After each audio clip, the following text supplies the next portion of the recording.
Before we begin tonight, I want to take a moment to thank Jack's Jams, who left a comment suggesting this story. If you are listening on Spotify and you have not yet left a review, it truly helps the channel so much. Okay, let us get into it. There are cases that get solved. There are cases that get closed. And then there are cases that feel like something in between. Officially resolved, quietly filed away, but never quite finished in the minds of the people who looked too closely. The death of Elisa LAM in January of 2013 falls into that third category. A young woman from British Columbia, Canada, travelling alone along the California coast, checking into a downtown Los Angeles hotel that had seen more than its share of dark history. By the time her body was found, nearly 3 weeks after she vanished, the story had already taken on a life of its own. There was surveillance footage. There were questions. There were coincidences, or things that looked like coincidences, that refused to sit still no matter how many times the official record said they were nothing. This is not a story that tells you what happened to Elisa LAM. No one can do that with certainty. What this story does is follow the trail of a fictional investigative journalist named Marcus Vail, a composite figure built from the kinds of researchers, journalists, and obsessive internet detectives who spent years pulling at the threads of this case. Vail's theory is called the LAM Protocol. It is not a proven fact. It is not a confirmed program. It is a hypothesis, constructed from documented history, declassified government files, and the particular architecture of a building that has stood in the middle of Los Angeles for nearly a century watching. And it begins, as so many things do, with a door that would not close. Act 1. The Disappearance. January 21st, 2013. Los Angeles is cold by Southern California standards. Not cold by any real measure, but cool and grey in the way the city sometimes gets in January, when the usual brightness feels muted and the streets around Skid Row carry that particular stillness that only comes in the early hours before the city wakes. The Cecil Hotel sits at 651 South Main Street, a 14-storey building that has occupied the same corner since 1924. It was built in an era of grand ambitions, when downtown Los Angeles was a genuine destination, and the hotel was intended to serve the travelling professional class. None of that ambition survived the decades that followed. By 2013, the Cecil was operating under a different name in part of its building, Stay on Main, a budget hostel on the upper floors catering to backpackers and budget travellers from around the world. The lower floors retained the Cecil name, a shadow of its original purpose. The neighbourhood around it had shifted dramatically across the decades. What had once been a hub of civic life had become something harder to classify. A dense, complicated urban zone where the architecture of old Los Angeles pressed up against the realities of a city that had moved on and left certain blocks behind. Elisa LAM was 21 years old. She was a student at the University of British Columbia, and she had come to California on what appeared to be a solo travel adventure. The kind of trip young people take when the world still feels like it is opening up rather than narrowing down. She had been documenting the journey on her Tumblr blog, writing with the kind of unguarded openness that social media in that era encouraged.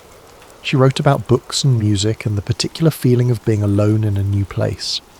Not lonely exactly, but solitary in a way that felt chosen rather than imposed.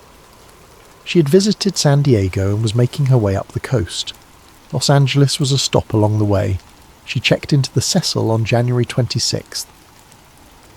The days that followed, the hotel staff remembered her as polite and unremarkable. A young guest among many, carrying a backpack, keeping to herself in the way travellers do when they are moving through rather than staying. She had been in regular contact with her family in Vancouver. Then, around January 31st, the contact stopped. Her family waited. They tried calling. Nothing came back. By the first days of February, her parents had contacted the Los Angeles Police Department to report her missing. She had been travelling alone, active on social media, in regular contact with her family, and then, without warning, nothing. The silence was the first thing that felt wrong. The LAPD opened a missing persons investigation. Officers canvassed the hotel, spoke with staff, reviewed what records they could. The case was difficult in the way that missing persons cases in large cities often are. The Cecil had hundreds of guests cycling through, and the surrounding neighbourhood was not one where disappearances went uncommon. But something about this case attracted attention, partly because of who Elisa was, a young, educated woman from a stable family with no obvious reason to vanish, and partly because of what the hotel's cameras had captured in the days before she disappeared. Act 1. Continued the elevator footage.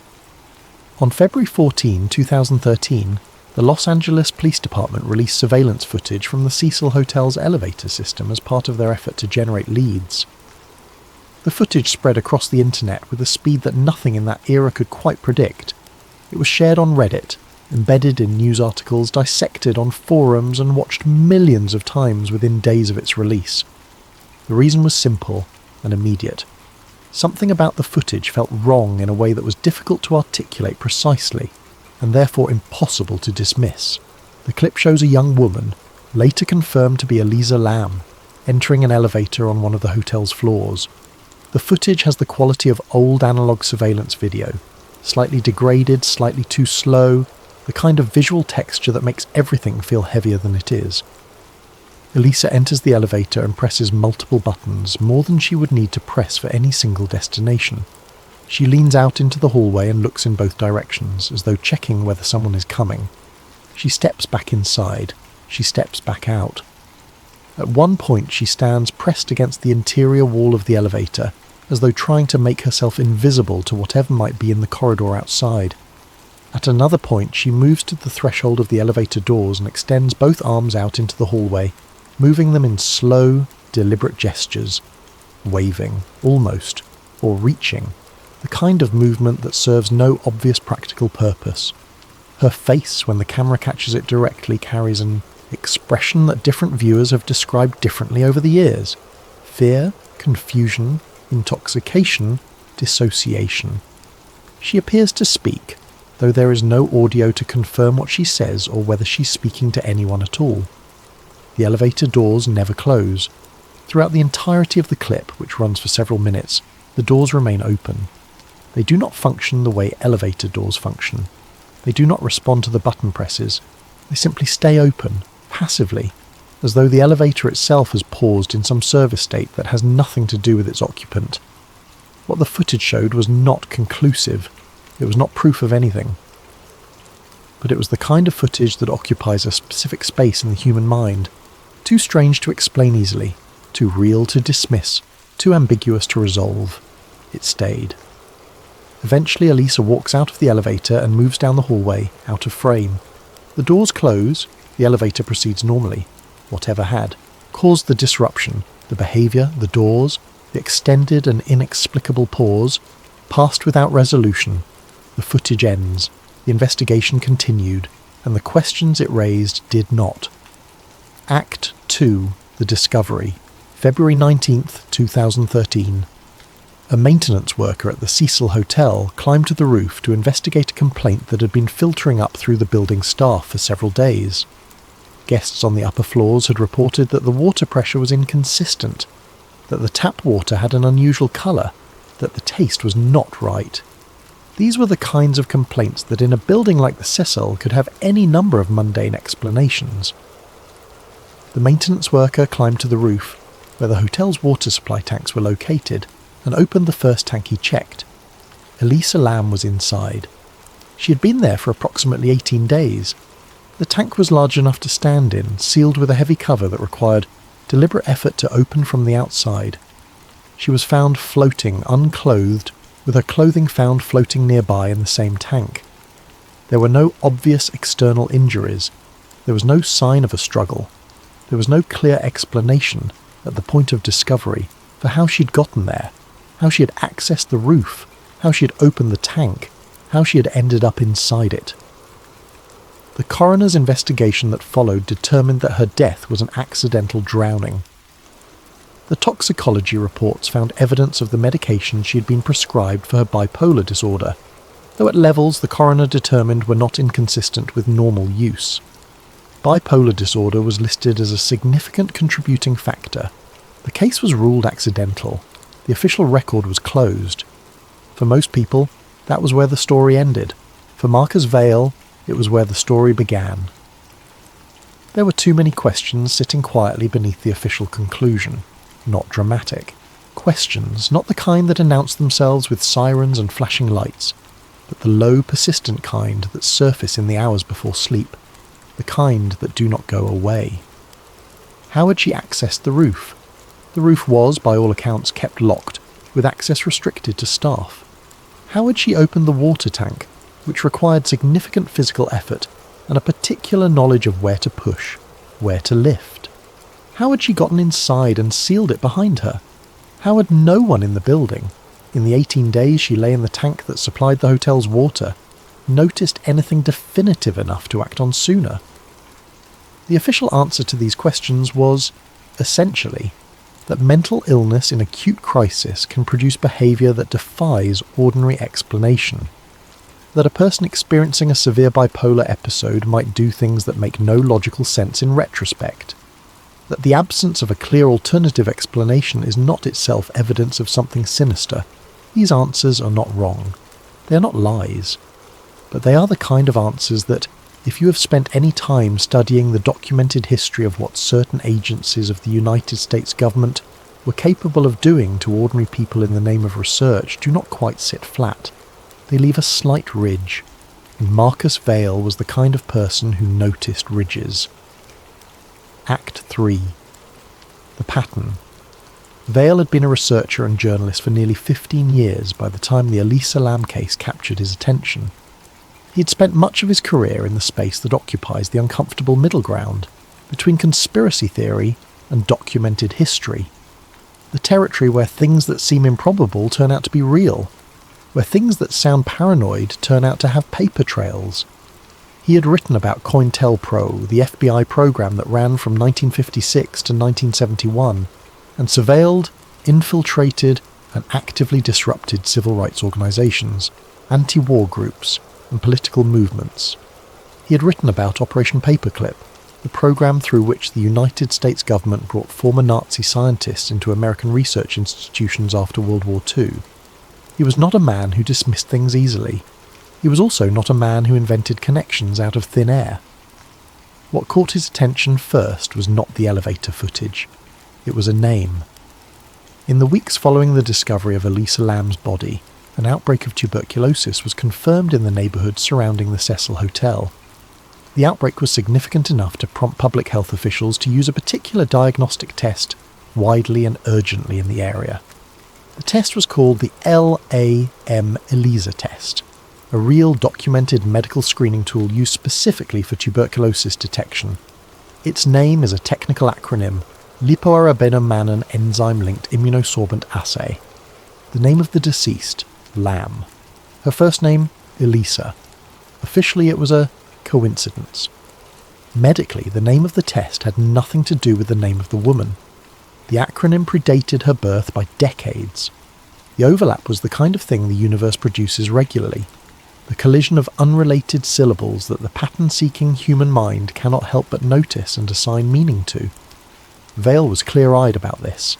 He had been around long enough to know that coincidences are real, that the mind is wired to find patterns even where none exist, and that the history of conspiracy thinking is littered with connections that turned out to be nothing more than the chaos of ordinary life arranging itself into shapes that look like meaning. He knew all of this, and he still could not stop thinking about the name. Not because he believed the name was a code, not because he believed someone had arranged events to produce that coincidence, but because the name was the thing that made him look more carefully at the broader context, at the hotel, at the neighbourhood, at the history of the city itself. And when he looked, he found something that was considerably less coincidental than a shared syllable. Act 3 continued the hotel and its history. The Cecil Hotel has a history that would be difficult to invent. Since its opening in 1924, the building has been the site of more than a dozen confirmed deaths, suicides, murders, accidents, and cases that have never been fully classified. In the 1940s, a woman named Pauline Otten fell from a 9th floor window and landed on a pedestrian passing below on the sidewalk, killing them both. In 1984, a man named Jack Unterweger later confirmed as a serial killer who had murdered women in multiple countries, stayed at the Cecil while committing murders in the Los Angeles area. Richard Ramirez, the Night Stalker, was a long-term resident during his killing spree in 1985. These facts are documented, they are not disputed. They have made the Cecil a landmark of a particular and grim variety, the kind of place that true crime documentaries and horror novelists return to, because the building itself seems to function as a gravitational centre for human darkness. There is a version of the Cecil story that attributes this purely to geography and economics. The hotel is in a neighbourhood that has struggled for decades. It has historically priced itself at the bottom of the market, and the kinds of people who ended up there were often the kinds of people who were already in crisis when they arrived. That explanation is reasonable. It is the one most historians and journalists who have written about the Cecil settle on, and Vale accepted it as far as it went. But Vale had been researching something specific in the months before the LAM case drew his attention. He had been following a thread in declassified documents related to the domestic surveillance and behavioural research programs of the Cold War era, programs that operated in American cities, often without the knowledge or consent of the cities themselves, and that had used ordinary public and semi-public spaces as observation environments. And what he found when he pulled that thread in the direction of Los Angeles was that downtown Los Angeles had been a particularly active zone for certain kinds of federally connected observation work in the mid-20th century. No document he found linked the Cecil Hotel directly to any federal program. That gap is important, and Vale acknowledged it. But the building's location, its transient population, its historical function as a place where people arrived without routes and stayed without being closely tracked, all of these qualities made it, on paper, precisely the kind of environment that behavioural researchers of the Cold War era had identified as ideal for human observation work. Not because anything in the building was necessarily installed or arranged, but because the building itself, by its nature, created conditions that researchers in that era had explicitly described as optimal: high anonymity, high stress, low social accountability, and a population unlikely to report unusual experiences to authorities. 4. The hidden program. To understand the hypothesis Vale was developing, it is necessary to understand something about MKUltra.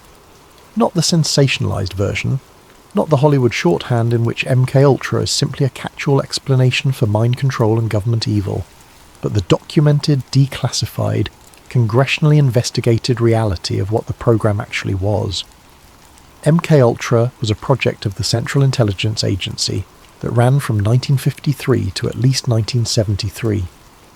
It was a successor to earlier programs with names like Project Artichoke and Project Bluebird, all of which were aimed at the same fundamental question: could the human mind be controlled, manipulated, or broken down through chemical, psychological, or physical means, and could that process be weaponized? The Cold War context mattered enormously. American intelligence officials were convinced that the Soviet Union and China were developing psychological techniques for use against American prisoners and agents. The response was to develop equivalent, or superior, capabilities. What MKUltra actually involved, as documented in the files that survived the 1973 order to destroy the program's records, an order that was only partially carried out, was extraordinary in scope. The program funded research at universities, hospitals, and private institutions across the United States and Canada. It conducted experiments using LSD, mescaline, barbiturates, and other drugs on subjects who frequently did not know they were receiving experimental compounds. It explored sensory deprivation, hypnosis, psychological manipulation, and the systematic dismantling of individual identity. Some subjects were volunteers, many were not. Some were prisoners, some were mental patients, some were ordinary people who had no idea what was being done to them. The program became publicly known in 1975 through a combination of congressional investigations, including the Church Committee and the Rockefeller Commission, and a Freedom of Information Act request filed by journalist John Marks that surfaced approximately 16,000 documents that had escaped the destruction order. What those documents revealed was disturbing enough that it prompted Senate hearings and public apologies from the CIA director of the time. And then, officially, MKUltra ended. The program was terminated. The CIA disavowed the methods. The research was concluded. That was the official version. For researchers like Vail, the official version raised a specific and uncomfortable question. What happened to the researchers, the scientists and psychologists, and behavioural specialists who had spent decades developing techniques for psychological manipulation did not simply retire. They did not stop being scientists. They did not unlearn what they had learned. Some went into private practice, some returned to universities, some entered other government programs under different names and different funding structures. The infrastructure of knowledge that had been built across 20 years of federally funded behavioural research did not disappear because the CIA said it did. It diffused. It changed shape. It continued in ways that declassified records, by their nature, are precisely designed not to reveal. Vail was not the first person to suggest this. The literature on post-MKUltra behavioural research programs is small but not empty. Researchers and journalists had identified what appeared to be successor programs operating under different names. Programs that replaced overt chemical experimentation with subtler methodologies that moved the locus of research from laboratory settings to the real world, and that replaced unwilling subjects in controlled environments with something considerably more sophisticated and considerably harder to prove. The observation and subtle manipulation of ordinary people in ordinary spaces who had no idea they were being watched. Act 4 continued. The behavioural testing theory. The specific methodology Vail became interested in had a name in the academic literature, though it was described in dry technical language that obscured how radical the underlying idea was. The concept was environmental behavioural modification, the use of physical spaces, sensory inputs, and controlled stimuli to produce measurable psychological effects in subjects who were not aware of being studied. The research history here is real. It predates MKUltra and extends well beyond it. Psychologists and architects have known for decades that the design of physical spaces has measurable effects on human behaviour and cognition. Light levels, sound frequencies, spatial proportions, the visibility or invisibility of exits, the texture of floors and walls, all of these can be adjusted to produce predictable shifts in how people feel and behave.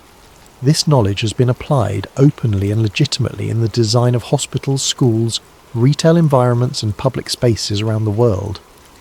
What made Vail's research disturbing was not the existence of this knowledge.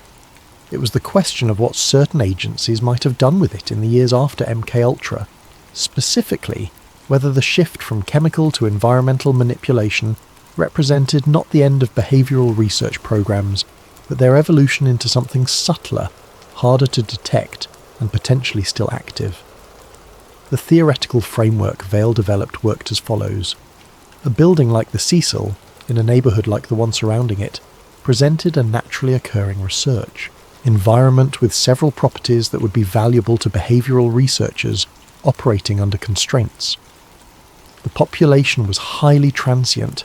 The residents were already under elevated stress. The building's physical infrastructure, its corridors, its elevator systems, its lighting, its acoustic properties, could be adjusted in ways that fell well within ordinary maintenance activities and would not attract attention. And the surrounding neighbourhood's history with public health crises, law enforcement activity and social services meant that unusual behaviour by residents was unlikely to receive serious investigative scrutiny. The theory did not require any single dramatic intervention.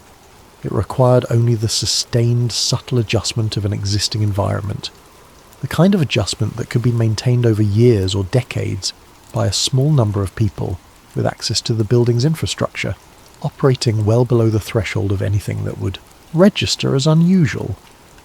Vail called the hypothetical program the LAM Protocol, borrowing the initials for a name that was, he was careful to say, his own construction, rather than any documented title.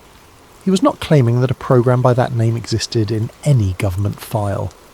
He was constructing a theoretical framework that could explain the pattern of events he had observed, and giving it a name because unnamed things are harder to think about clearly. Act 5. The elevator Vale returned to the elevator footage with the LAM Protocol framework in mind, and he consulted an elevator systems technician, a retired specialist who had spent 30 years maintaining elevator systems in Los Angeles commercial buildings. Vale described what the footage showed, without identifying the building or the subject, and asked a technical question. Was there any legitimate mechanical explanation for an elevator that remained open for an extended period with unresponsive controls in the middle of the night, with no documented maintenance activity? The technician's answer was specific. Elevator systems of the type installed in older Los Angeles commercial buildings constructed or extensively renovated in the mid-20th century, which described a significant portion of the city's hotel stock, included a service mode that was designed for maintenance access. In service mode, the elevator's doors could be held open indefinitely, the floor buttons would behave differently than in normal operation, and the system would remain in a suspended state until manually returned to standard operation. The mode was accessible via a physical key on the elevator panel, a key that was typically held by maintenance staff and building engineers. There was no record of maintenance activity on that elevator on the night of the footage. No work order, no maintenance log, no staff report.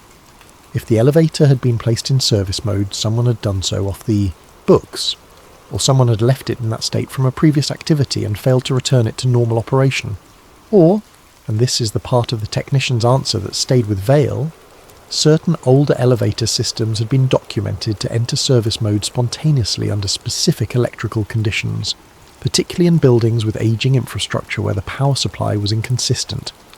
The behaviour of the elevator in the footage was technically explicable without invoking human intent. It just required conditions that neither the hotel management nor the investigating authorities appeared to have formally assessed. Vale sat with this information for several days. He was not a man who needed things to be sinister. He had spent too long in the space between documented fact and documented speculation to romanticize conspiracy. But the elevator represented something that bothered him on a practical level, a gap in the record, not a proof of malice, not a confirmation of his theory, simply a gap, an unexplained event in an already unexplained case, a variable that had not been formally accounted for in the official record of a case that the official record had closed. In any investigation worth its name, unexplained variables are not dismissed. They are documented, examined, and either resolved or acknowledged as unresolved. The elevator had been neither. It appeared in the surveillance footage that became globally famous. It was never formally explained, and its behaviour, doors that would not close, controls that would not respond, a system that remained in a state no ordinary user would have chosen or understood, had coloured the entire public perception of Elisa Lam's final night in ways that the official record had never adequately addressed. Act 5 continued. The final hours. Vale spent weeks reconstructing what could be known about Elisa Lam's movements in the hours before her death. The official investigation had done this as well, but from a different perspective, looking for a cause of death, looking for signs of foul play or the absence thereof, looking for the simplest explanation that fit the available evidence. Vale was looking for something different. He was looking for the shape of the experience itself. What had she seen? What had she felt? What was the sequence of perceptions and reactions that had led a 21-year-old student from British Columbia to a sealed water tank on the roof of a hotel she had checked into 5 days earlier? What Vale was able to reconstruct was, in some ways, as disturbing as what had been officially documented. The surveillance footage showed behaviour that was qualitatively different from a person who was simply disoriented or confused. It showed behaviour that resembled something more specific, the kind of hypervigilance, the searching of empty corridors, the pressing of multiple buttons as though trying to generate options in a narrowing situation that researchers in psychological trauma describe as a particular response to perceived threat. Not necessarily a real threat, not necessarily a hallucinated one. The response to perceived threat, the neurological pattern, can be triggered by conditions that are not objectively dangerous, but that the brain, for whatever reason, is interpreting as such. Environmental manipulation, if Vale's theoretical framework was correct, would produce exactly this pattern. A person exposed to sustained sensory disruption, to subtle alterations in light or sound or spatial perception that the conscious mind could not fully identify or explain, would experience a rising sense of unease that they could not locate in any specific source. They would search, they would look for exits, they would become hyper-vigilant in corridors where nothing visible was wrong. They would behave to any observer as though responding to a threat that was not there. And if they had a pre-existing neurological vulnerability, if they were, for instance, a young woman with a documented history of mood disorders, travelling alone in an unfamiliar city, already somewhat isolated from her support networks, the threshold for that response would be lower. The conditions required to tip the brain into a crisis state would be less extreme. The observable outcome would arrive faster and be more severe. Vale was not claiming this was what had happened. He could not claim it. There was no evidence that any environmental manipulation had taken place. There was no evidence of any active program targeting Elisa Lam or anyone else at the Cecil Hotel in 2013.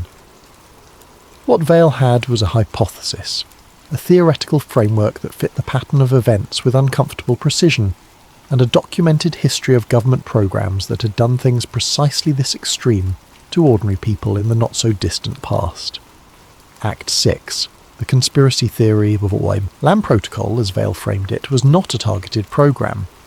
This was the part of his hypothesis that departed most significantly from conventional conspiracy thinking, which tends to imagine victims as targets, people who were selected because they knew something, or had something, or were threatening to someone. Elisa Lam, in Vale's framework, was not a target. She was a subject of opportunity. The distinction mattered enormously to him, both theoretically and ethically. He was not suggesting that someone had identified Elisa Lam and decided to harm her.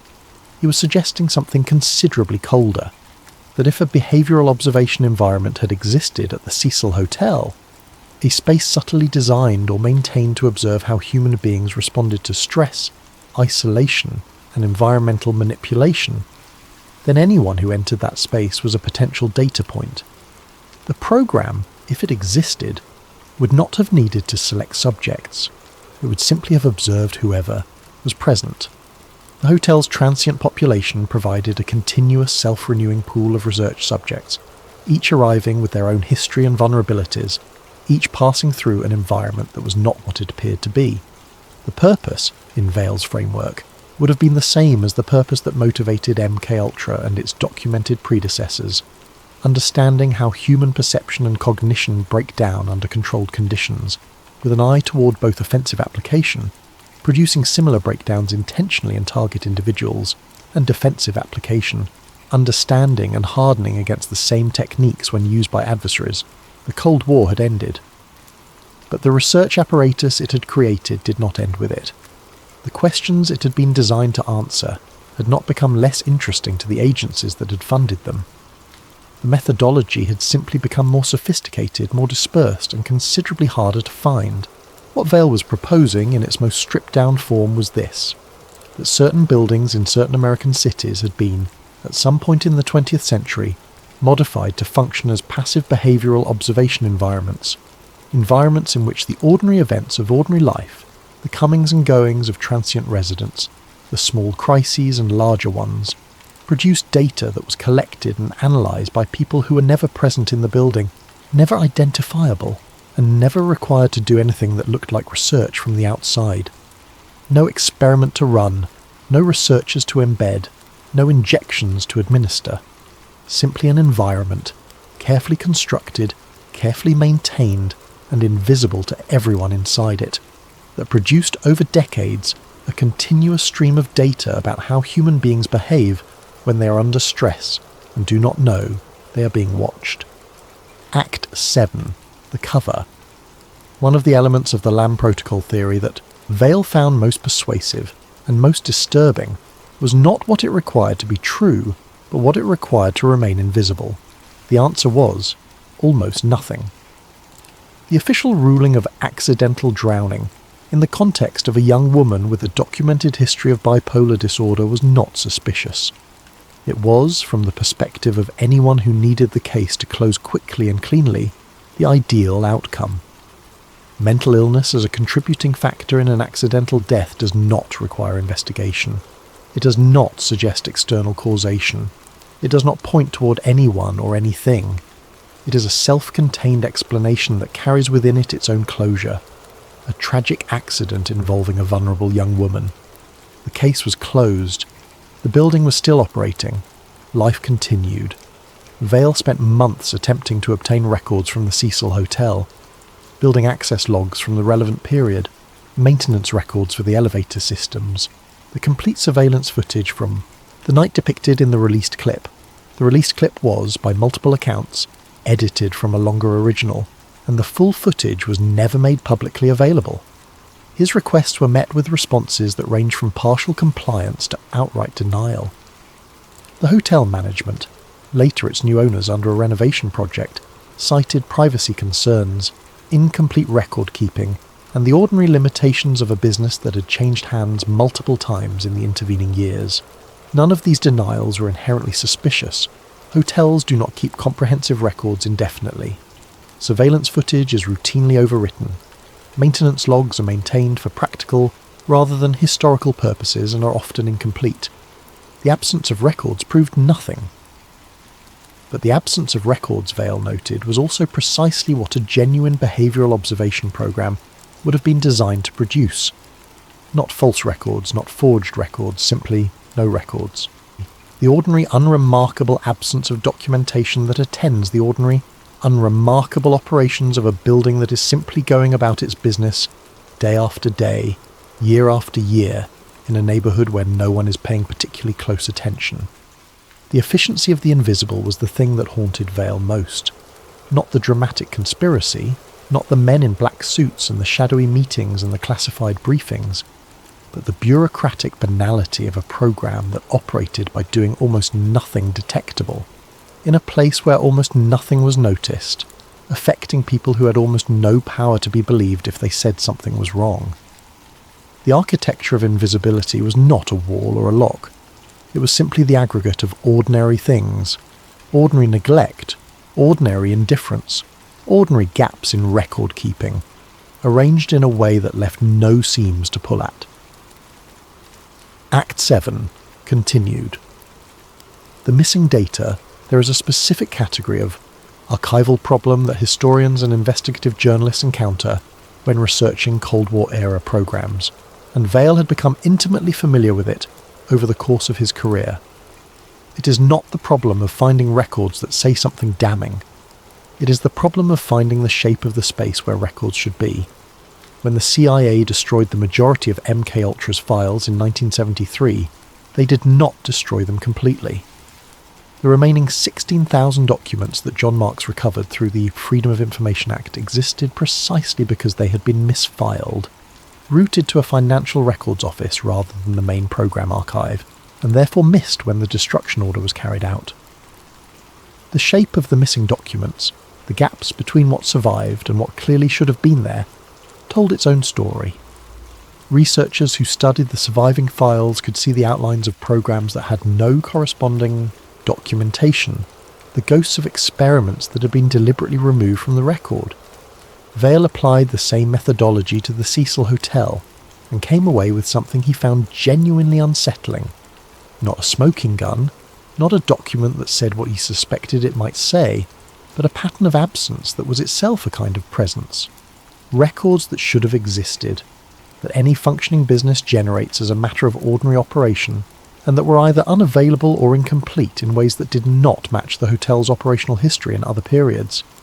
Gaps that were too consistent to be entirely explained by ordinary record-keeping failures. He could not prove this meant anything. He was the first to say so. But in his experience, the shape of a deliberate absence and the shape of an accidental one were different in ways that became recognisable with practice, and what he was looking at had the shape of the former, not proof, not evidence in any legal sense, but the particular texture of a record that has been managed, carefully, quietly, with the kind of long-term institutional patience that only certain kinds of organisation sustain across decades. Epilogue: What Remains. Elisa LAM was buried in Vancouver, British Columbia. She was 21 years old. Her family has described her as a bright, curious young woman who loved literature, who documented her inner life with honesty and care, who was travelling, as many young people travel, with the mixture of independence and vulnerability that defines that particular season of life. She did not deserve what happened to her, whatever happened to her. The Cecil Hotel was renamed the Hotel Cecil and later underwent a significant renovation and conversion project. The building still stands at 651 South Main Street in downtown Los Angeles. The water tanks are still on the roof. The elevator system has been updated. The neighborhood around it continues to change in the way Los Angeles neighborhoods change, slowly, unevenly, with the pressure of money and the weight of history pressing in from different directions at once. The official explanation for Elisa Lam's death remains what it was in 2013. Accidental drowning, with bipolar disorder as a contributing factor. The coroner's ruling stands. The case is closed. There is no ongoing investigation. There is no open inquiry. There is no government body presently examining the circumstances of her death. The elevator footage is still on YouTube. You can watch it right now. People still do, in enormous numbers, years after it was first released. Something about it resists resolution. Something about it, the unresponsive doors, the slow, deliberate gestures, the quality of attention she seems to be paying to something that is not visible on camera, continues to produce, in the people who watch it, the feeling that they are not seeing everything, that the frame of the camera, by definition, excludes something, that what is absent from the footage may be as significant as what is present. That feeling, the sense that the frame excludes something significant, is not evidence of anything, but it is also not nothing. It is the reason the footage has been watched tens of millions of times. It is the reason Marcus Vail spent years on a theory he could not prove. It is the reason you are listening to this right now. The LAM Protocol is a theory. It is not a fact. The connection between Elisa Lam and any government program is not documented, not proven, and not confirmable with the records that are currently publicly available. Marcus Vail is a composite figure, a name for the kind of inquiry that the Elisa Lam case has generated in thousands of people who were not professional researchers, who had no particular stake in the outcome, who simply watched the elevator footage and could not stop asking questions. MKUltra is real.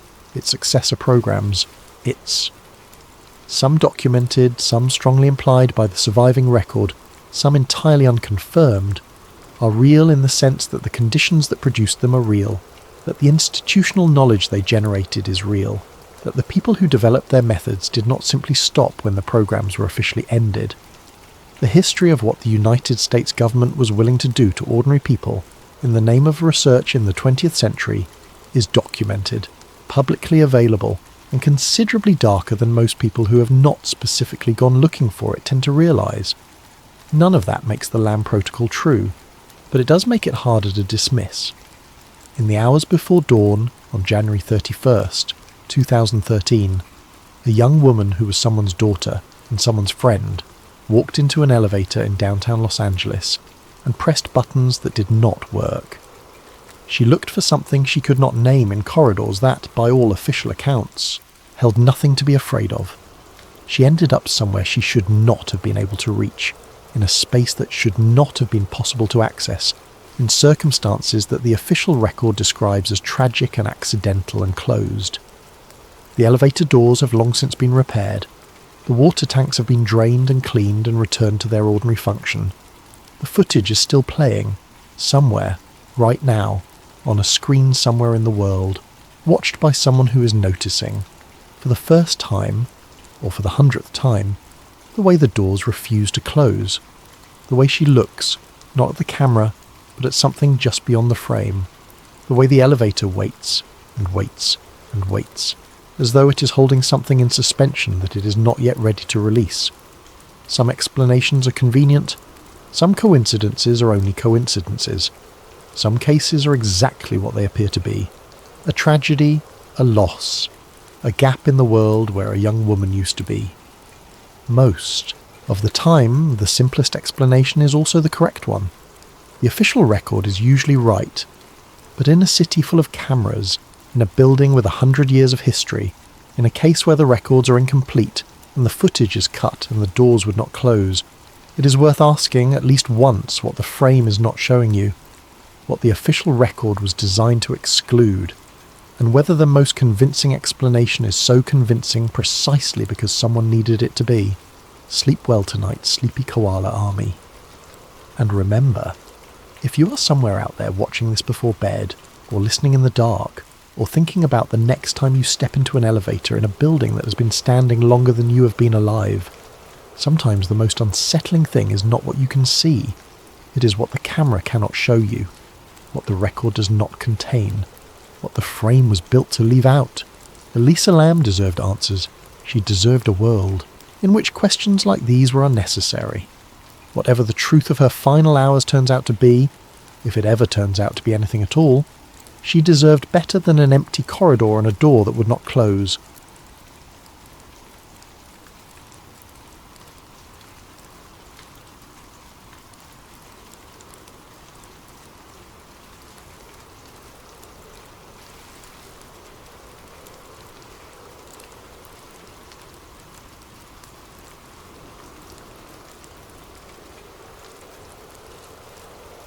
Somewhere in the green farmland of central Switzerland, on a grey January morning in 1975, a one-armed farmer walked out of his modest home and looked up at the sky.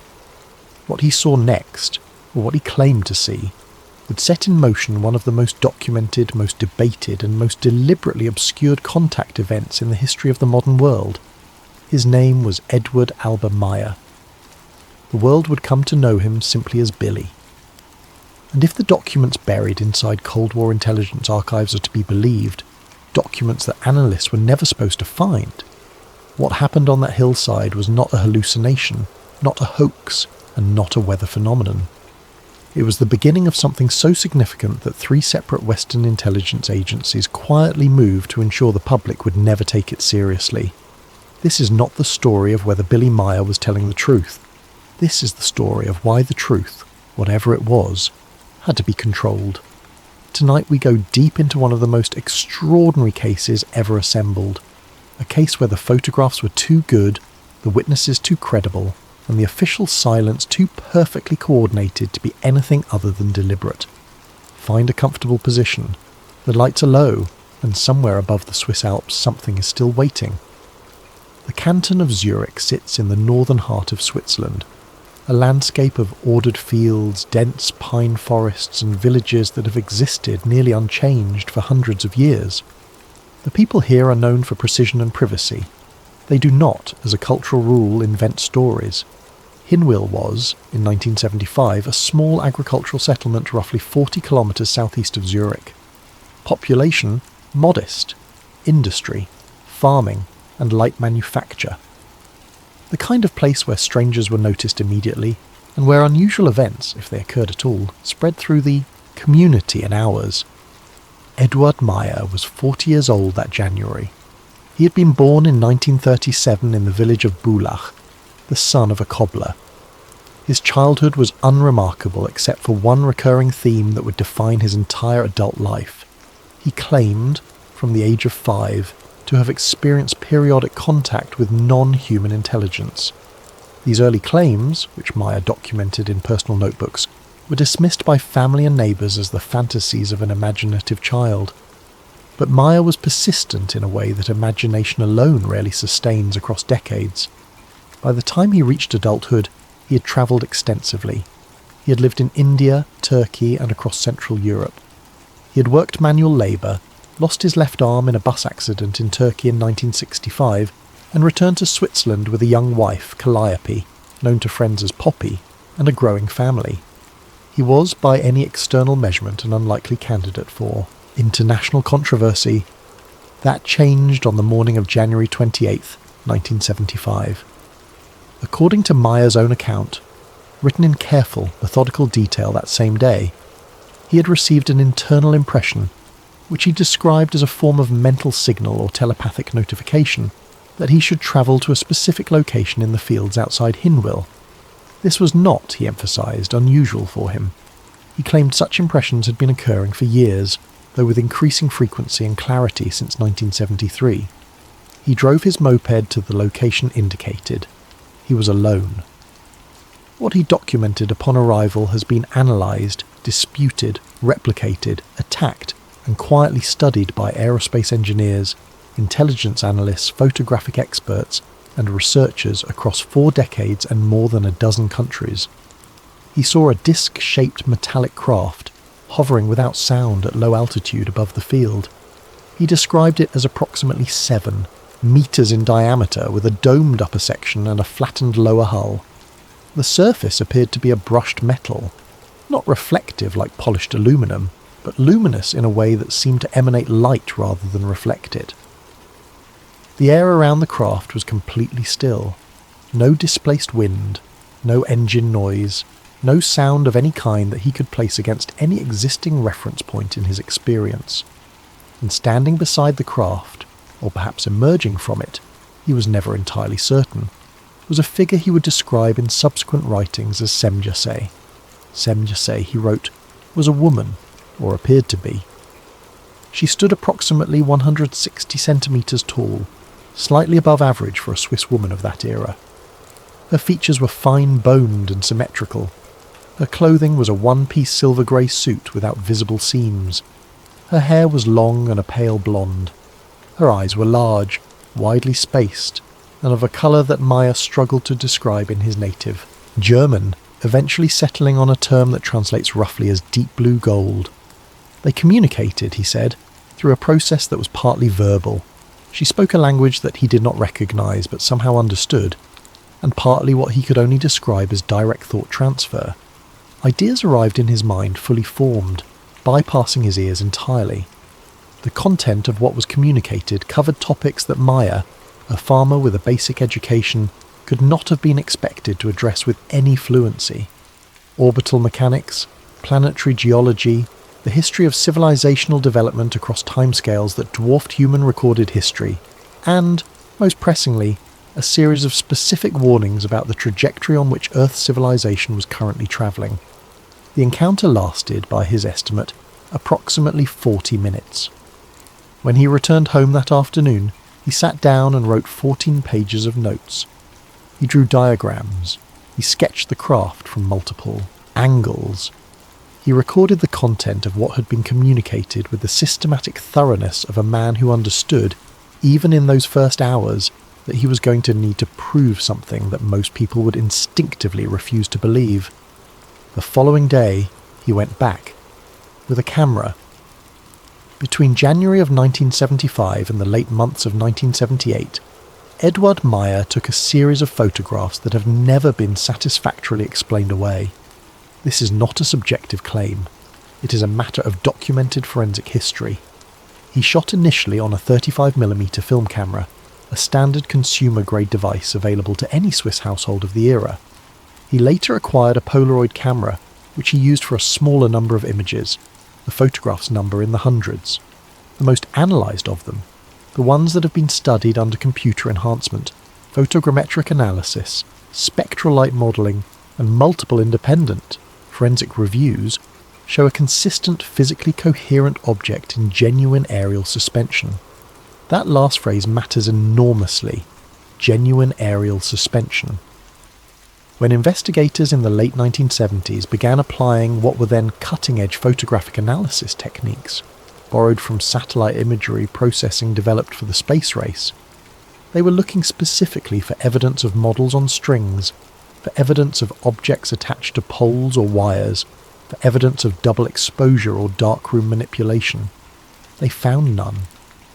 The shadow geometry was consistent across photographs taken at different times of day, meaning the light source was not artificial, and the object was not a small model held close to the lens. The parallax relationships between the object and background landscape elements confirmed that the craft was, in the images, genuinely distant from the camera, not a few centimetres away on a string, but many metres away in open air. One analysis, conducted by a former aerospace imaging consultant who asked not to be named in publications, noted that the reflective properties of the craft's surface changed correctly between images as the craft rotated, something that would require extraordinary expertise to fake with a physical model and would be effectively impossible to fabricate through standard darkroom technique of that era. Remember, this is 1975, 1976, 1977. There is no desktop computer. There is no software capable of image manipulation that would be accessible to a Swiss farmer. Consumer digital cameras are 2 decades away. If Billy Meier faked these photographs, he did so using techniques that professional special effects studios of the era could not have matched without months of work and substantial resource investment. His farm showed no evidence of such equipment. His finances showed no capacity for it, and witnesses in the surrounding community reported seeing Meier at or near the locations depicted, alone with his small camera on ordinary Swiss afternoons. The photographs spread first through European research networks, loose communities of scientists, military veterans, and independent investigators who had been quietly cataloguing aerial anomaly reports since the early 1950s. Many of these individuals were former military or intelligence-adjacent professionals. They were not, as a group, credulous people. Their response to the Meier photographs was striking in its caution. Where they might have expected to dismiss the images in minutes, they found themselves writing careful, hedged memos to one another, noting that the imagery was more consistent with an actual aerial object than with any known fabrication method available to a civilian in rural Switzerland. That caution, that careful, professional reluctance to simply laugh the thing away, is itself a data point worth holding in mind as this investigation unfolds. Within months of the initial photographs circulating through European research circles, something changed in the quiet landscape around Hinwil. Local residents, dairy farmers, retired school teachers, a road crew working on a bridge project 3 kilometres from Meier's property, began noticing vehicles they did not recognise. Not the beaten farm trucks and family sedans of the canton, clean vehicles, often dark-coloured, parked for long periods in positions that offered clear sightlines to the fields Meier frequented. A postal worker named Hans, whose surname has been withheld in every published account of this period, told investigators years later that he had seen, on at least 4 separate occasions between spring and autumn of 1975, what appeared to be observation equipment set up on a hillside overlooking one of Meier's documented contact locations. Tripod-mounted, professional grade, operated by individuals dressed in ordinary civilian clothing who responded to his wave with silence and expressionless stares. The Swiss Federal Police, when asked about unusual activity in the Hinwil region during this period, stated publicly that no investigations had been initiated and no reports had been filed. This is technically accurate. Which is interesting, because technically accurate is not the same as completely true. No Swiss investigation had been initiated. That much appears to be genuine, but the vehicles the postal worker noticed were not Swiss, and the individuals operating observation equipment on that hillside were not conducting a Swiss federal investigation. The question of who they were, and under whose authority they operated, is a thread that runs through every serious examination of this case, and it will not resolve cleanly until we reach the classified archives discovered nearly 5 decades later. For now, note only this. Within months of Billy Meier's first documented contact, event, unknown external observers had established surveillance positions in the fields outside Hinwil. They were watching the same skies he was watching. They were photographing the same locations he was photographing. The difference was that they didn't want anyone to know they were there.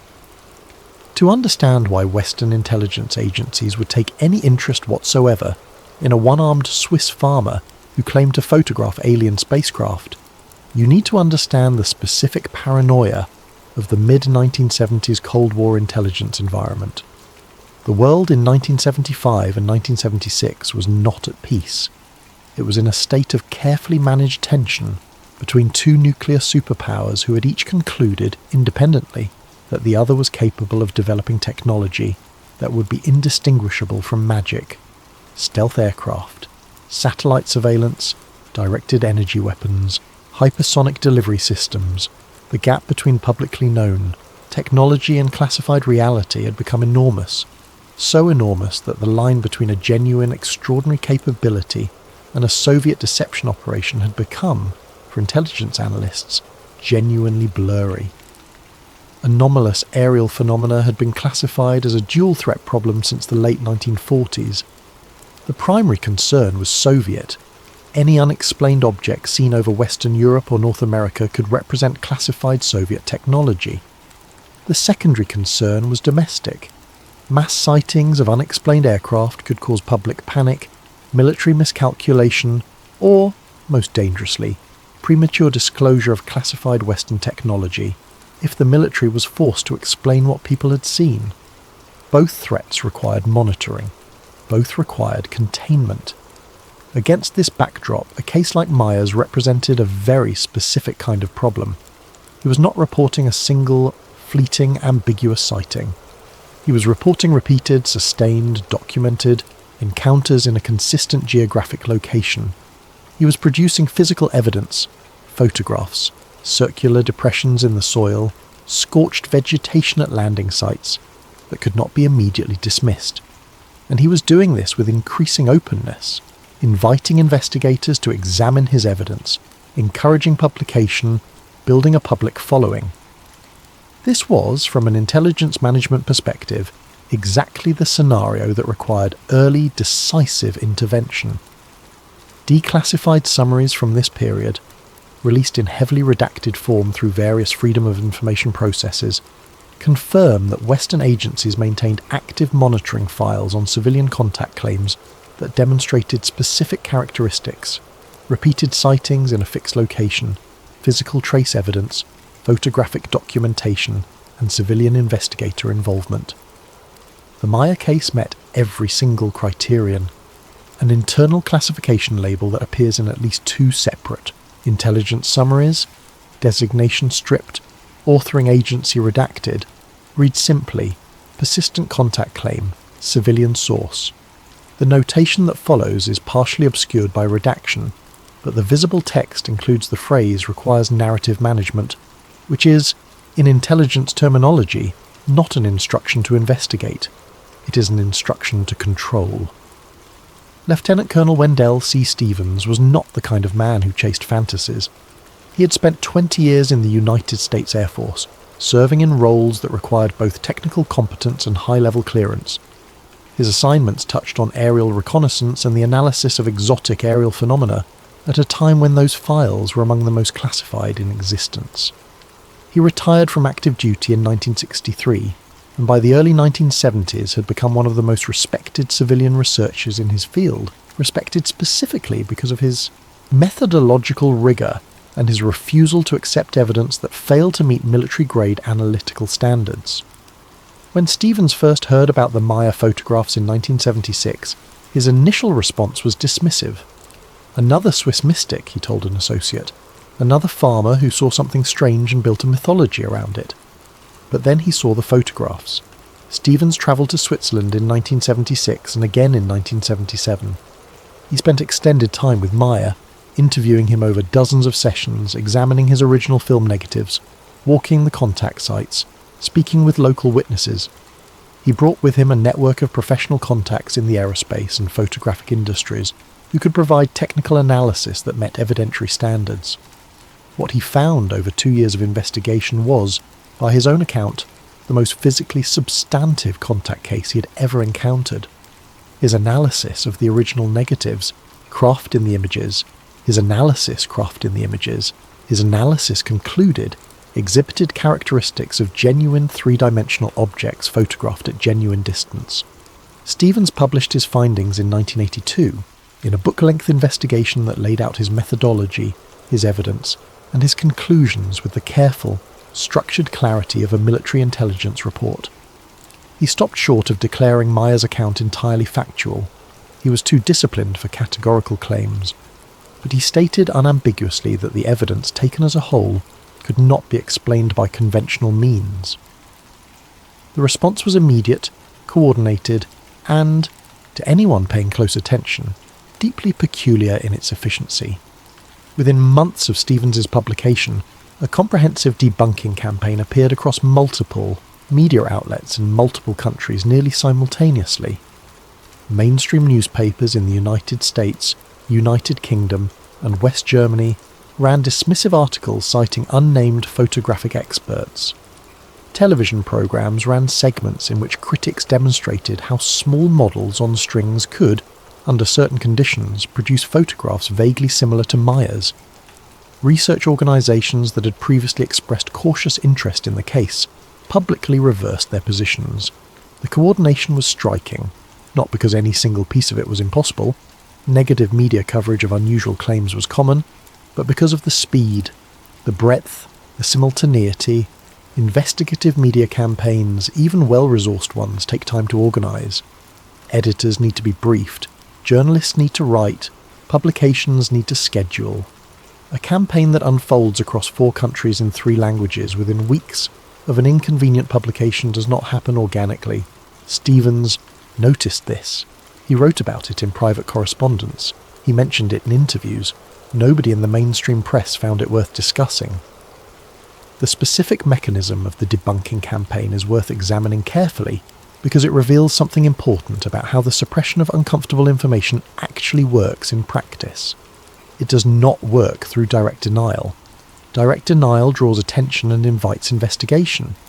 If a government agency had simply said Billy Meier is lying, the natural journalistic response would have been to ask how they knew, and what evidence they had, and why they cared enough to say so at all. Instead, the campaign operated through what might be called selective evidentiary focus. Among the hundreds of photographs in Meier's collection, critics selected approximately 8 to 10 images and subjected those specific images to aggressive scrutiny. They found, in some cases, elements that could be interpreted as consistent with model photography, a slightly unusual grain pattern here, a reflection artifact there. On the strength of these selected images, the entire body of evidence was declared fraudulent. The logical flaw in this approach is elementary. Disproving or casting doubt on 8 photographs from a collection of several hundred does not disprove the remaining photographs. It proves only that 8 photographs may be problematic. The rest remain exactly as unexplained as they were before. But that logical flaw was never pointed out in mainstream coverage, because mainstream coverage was not constructed around logic. It was constructed around narrative, and the narrative was clean, satisfying, and final. Mistaken farmer, flawed photos, case closed.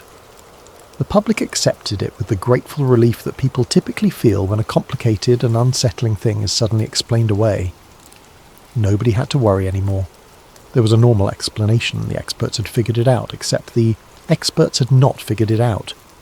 They had simply focused their attention on the smallest possible slice of the evidence until they found something questionable, and then declared victory while the rest of the evidence quietly continued to resist explanation in laboratories and research institutions that the cameras never visited. This pattern, selective focus, narrative conclusion, public reassurance, is not accidental. It is a method. And it appears, when you examine the historical record of aerial anomaly case management across the second half of the 20th century, with a consistency that suggests institutional design rather than coincidental repetition. Parallel to the photographic evidence, and in some ways more significant, if less immediately dramatic, was the body of written material that Meier produced over the course of his contact years. Beginning in 1975, Meier kept detailed written records of every encounter he claimed to have, with Semjase and subsequently with other individuals who he said identified themselves as members of the same cultural group. These records, eventually published collectively under the title The Contact Notes, run to thousands of pages of transcribed conversations, philosophical discourse, technical description, and what can only be described as prophetic statement. The prophetic content is the portion that most quickly catches the attention of modern readers, and for good reason. Within conversations allegedly recorded between 1975 and 1978, the contact notes contain references to the progressive degradation of Earth's natural ecosystems due to industrial pollution and resource extraction, specific to the destabilization of ocean temperatures, the emergence of increasingly extreme weather events as a consequence of atmospheric disruption, rising political instability across the Middle Eastern region centered on resource conflict and territorial disputes, the development of global surveillance infrastructure through civilian technology, particularly communication devices, that individuals would voluntarily carry on their persons, the consolidation of economic power in increasingly smaller numbers of institutional entities, the emergence of pandemic-scale health crises arising from human encroachment on previously isolated biological environments. Each of these statements, taken alone, might be dismissed as vague enough to apply retrospectively to almost any development. That is the standard objection to prophetic literature, and it is a fair objection. But the contact notes are not, on examination, vague. They contain specific technical language. They describe mechanisms, not just events. And they were, in several documented cases, shown to investigators before the events they described took place. Stevens, for one, documented cases in which Meier shared contact note material with him during their 1976 and 77 visits that described specific geopolitical developments which subsequently occurred in the early 1980s. Stevens was careful in his documentation precisely because he anticipated the retrospective fitting objection, so he dated and notarized the pre-event showings with the care of a man who understood the evidentiary standards he would eventually need to meet. Whether the contact notes represent genuine non-human communication, an extraordinary intuitive mind operating on available information, or something else entirely is a question this investigation declines to answer definitively. What it does note is this: intelligence analysts, as a professional category, are paid specifically to assess the accuracy of information from unusual sources. And at least 3 documented intelligence summaries from the late 1970s referenced the Meier contact notes as material requiring content-level analysis. They were not simply watching to see if he was a nuisance. They were reading what he was writing, and in at least some cases they found it worth archiving. In the mid-2000s, a series of Freedom of Information requests, filed by multiple independent researchers in the United States, the United Kingdom and Canada, began to yield partial, heavily redacted documents relating to Cold War monitoring programs. What emerged, document by document, was a picture of systematic, long-term, multinational monitoring of civilian contact claims that went far beyond anything the agencies involved had previously admitted to publicly. Among the released material, buried in appendices and referenced obliquely in summary documents, were multiple notations relating to a persistent civilian contact claim, Swiss origin, 1975 to 1978. The notations are not detailed. The underlying files, if they still exist, have not been released. But the fact of the monitoring and the fact that this case was tracked, categorized and referenced across multiple summaries over multiple years is documented. And it raises a question that the agencies have never been asked to answer publicly. If the case was clearly a hoax, as mainstream media declared it to be, why was it still being tracked in classified summaries as late as 1981? Hoaxes do not generate multi-year classified monitoring programs. They generate brief memos and case closure.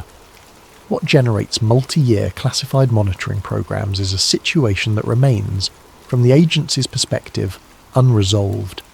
A situation in which the official public conclusion and the private analytical conclusion are not the same thing. Cold War doctrine included a discipline known as perception management, the deliberate shaping of how civilian populations understood and interpreted events. It was applied to military capability, to political narratives, to presentation of enemy nations, and, crucially, to the management of information that could cause uncontrolled social disruption. Anomalous aerial phenomena fell into this last category, beginning in earnest in the late 1940s, when the volume and credibility of reports reaching military channels made it impossible to simply ignore the question any longer. A classified report produced by a CIA-convened panel of scientists and military officials in 1953, substantially declassified in subsequent decades, included a recommendation that public interest in unusual aerial phenomena should be actively reduced through a campaign of debunking, ridicule, and the encouragement of skeptical public narratives. The goal was not, the panel noted, to resolve the question of what people were seeing. The goal was to prevent uncontrolled public reaction to whatever people were seeing. This distinction is important. The agencies were not in the truth business, they were in the stability business. And stability, in their calculus, required that ordinary people not become convinced that extraordinary things were happening in the skies above their homes without an official explanation being ready and waiting. In this context, a case like Meier's represented not just a local anomaly, but a stress test of the entire management framework. Here was a civilian contact claim that was producing compelling physical evidence, attracting serious investigators, and generating growing public interest, all in a Western European country during a period of heightened Cold War tension. Internal documents from this era suggest that planners had considered, in theoretical terms, what a genuine publicly visible contact event would require in terms of narrative management. Several of those documents appear to reference the Meier case not as a confirmed extraterrestrial event. The agencies never confirmed anything, but as a real-world test of the management, protocols they had spent decades preparing. What is the response time of credulous media when a debunking narrative is introduced? How quickly does public ridicule suppress investigation? How many serious researchers can be dissuaded from continued inquiry through professional pressure alone? These are useful questions if you're preparing for something much larger, and the Cold War intelligence community was, in the 1970s, very quietly preparing for something much larger.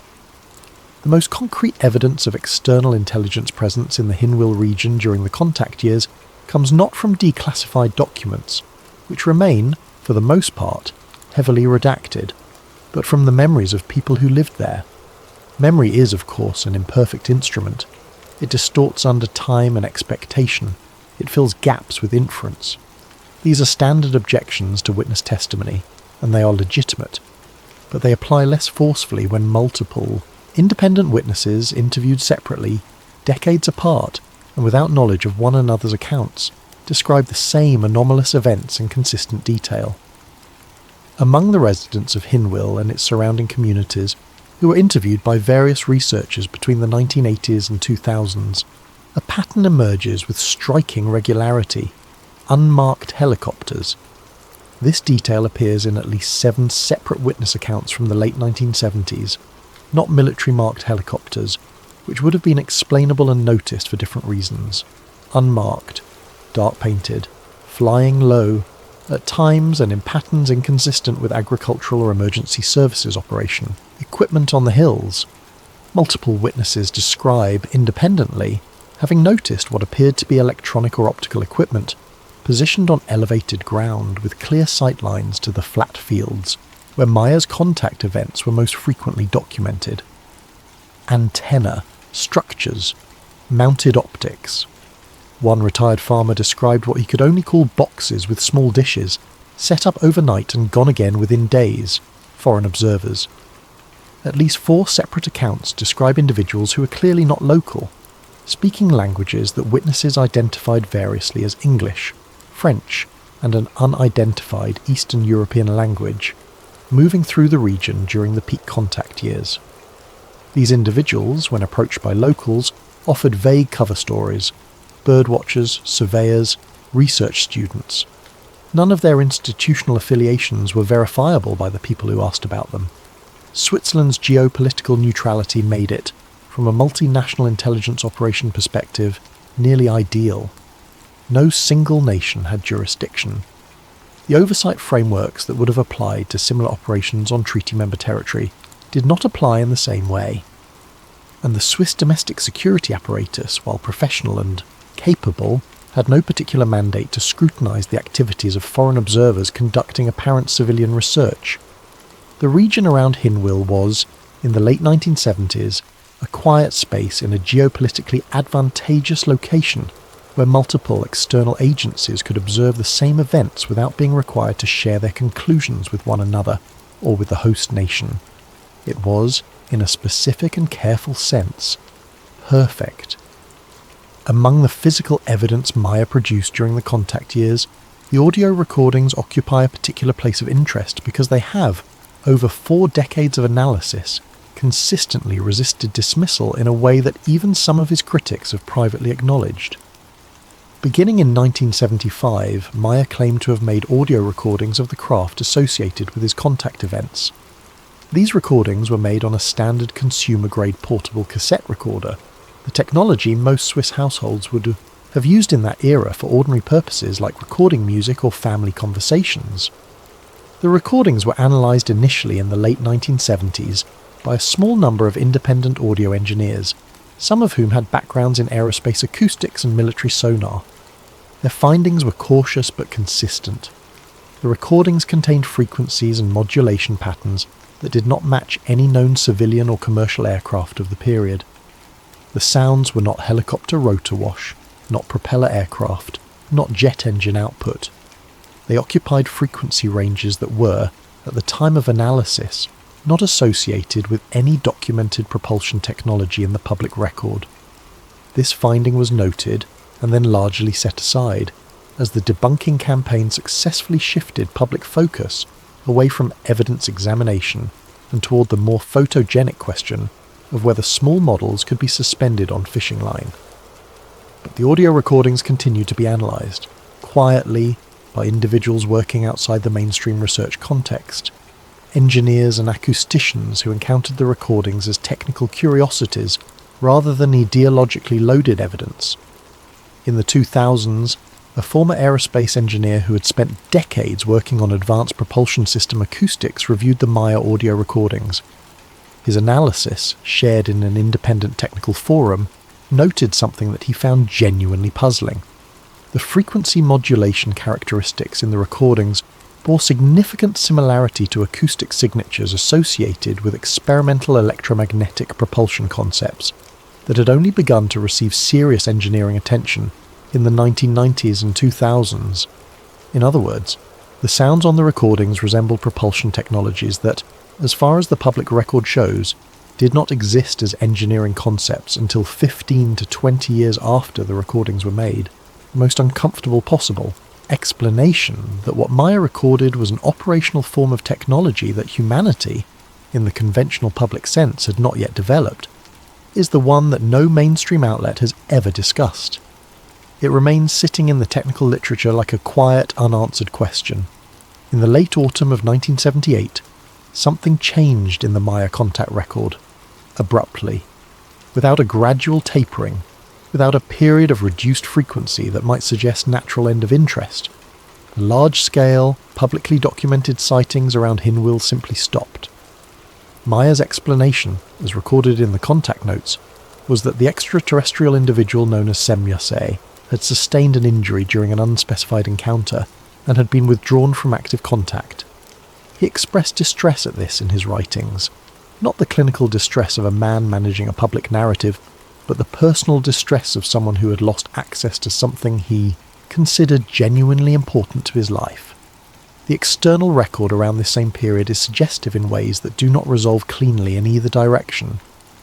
The frequency of reported aerial anomaly sightings in the Hinwil region, tracked independently by Swiss civilian skywatchers and noted in local records, declined significantly in the same period. The unmarked vehicles that local residents had noticed near Meier's contact sites disappeared. The hillside equipment positions were, as best as investigators can determine, no longer occupied. Researchers who have studied this period note a coincidence worth examining. In late 1978, classified space-based reconnaissance capability had significantly upgraded satellite coverage of Western European airspace. The need for ground-based monitoring in neutral territory would have diminished correspondingly. And perhaps the contact events themselves, whatever their source, had provided whatever data they were going to provide. The timing of the end is, if nothing else, interesting. Not gradual, not ambiguous. An abrupt cessation that coincides, within months, with the end of the most intensive period of external surveillance, the debunking campaign reaching its conclusion, and classified satellite coverage of the region improving dramatically. Coincidences accumulate until they stop being coincidences. The question is always how many you are prepared to hold simultaneously before the weight of them forces a different kind of conclusion. Lena Weiss was 34 years old when she first encountered a reference to the Meier case in a context that had nothing to do with the question of extraterrestrial life. She was a journalist based in Zurich, working primarily in the field of Cold War historical documentation, specifically the reconstruction of intelligence operations that had been conducted on Swiss soil during the 1960s, 70s and 80s. It was precise methodical work that required mastery of 4 languages, facility with archival research across multiple national systems, and a tolerance for years-long projects that might ultimately yield nothing publishable. She was good at it. She had published 2 well-regarded investigations, one into Cold War intelligence entanglements within Swiss financial institutions, and one into the quiet use of Swiss neutrality for multinational signals monitoring operations, that had earned her a reputation for documentary rigour respected across the European investigative journalism community. The reference she encountered was buried in a NATO signal monitoring summary from 1977, a document she had located through a partially successful Freedom of Information request to the Belgian National Archives, which held certain administrative documents from the era. The summary, which concerned aerial signal monitoring over Western European airspace during a specific series of dates in 1977, contained a notation she did not initially understand. It referenced Swiss aerial anomaly events, fixed geographic origin, civilian source, and cross-referenced a file number that appeared in the same summary in association with intelligence monitoring of what the document called persistent contact claim activity.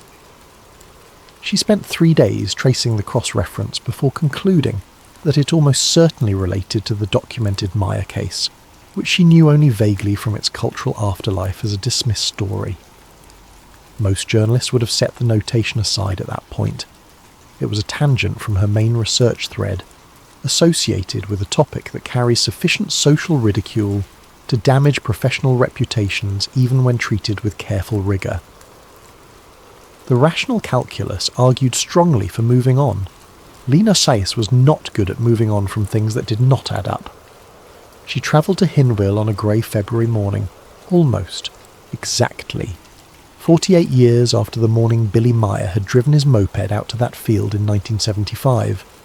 The farmland was as she had imagined it, quiet, ordered, indifferent to significance.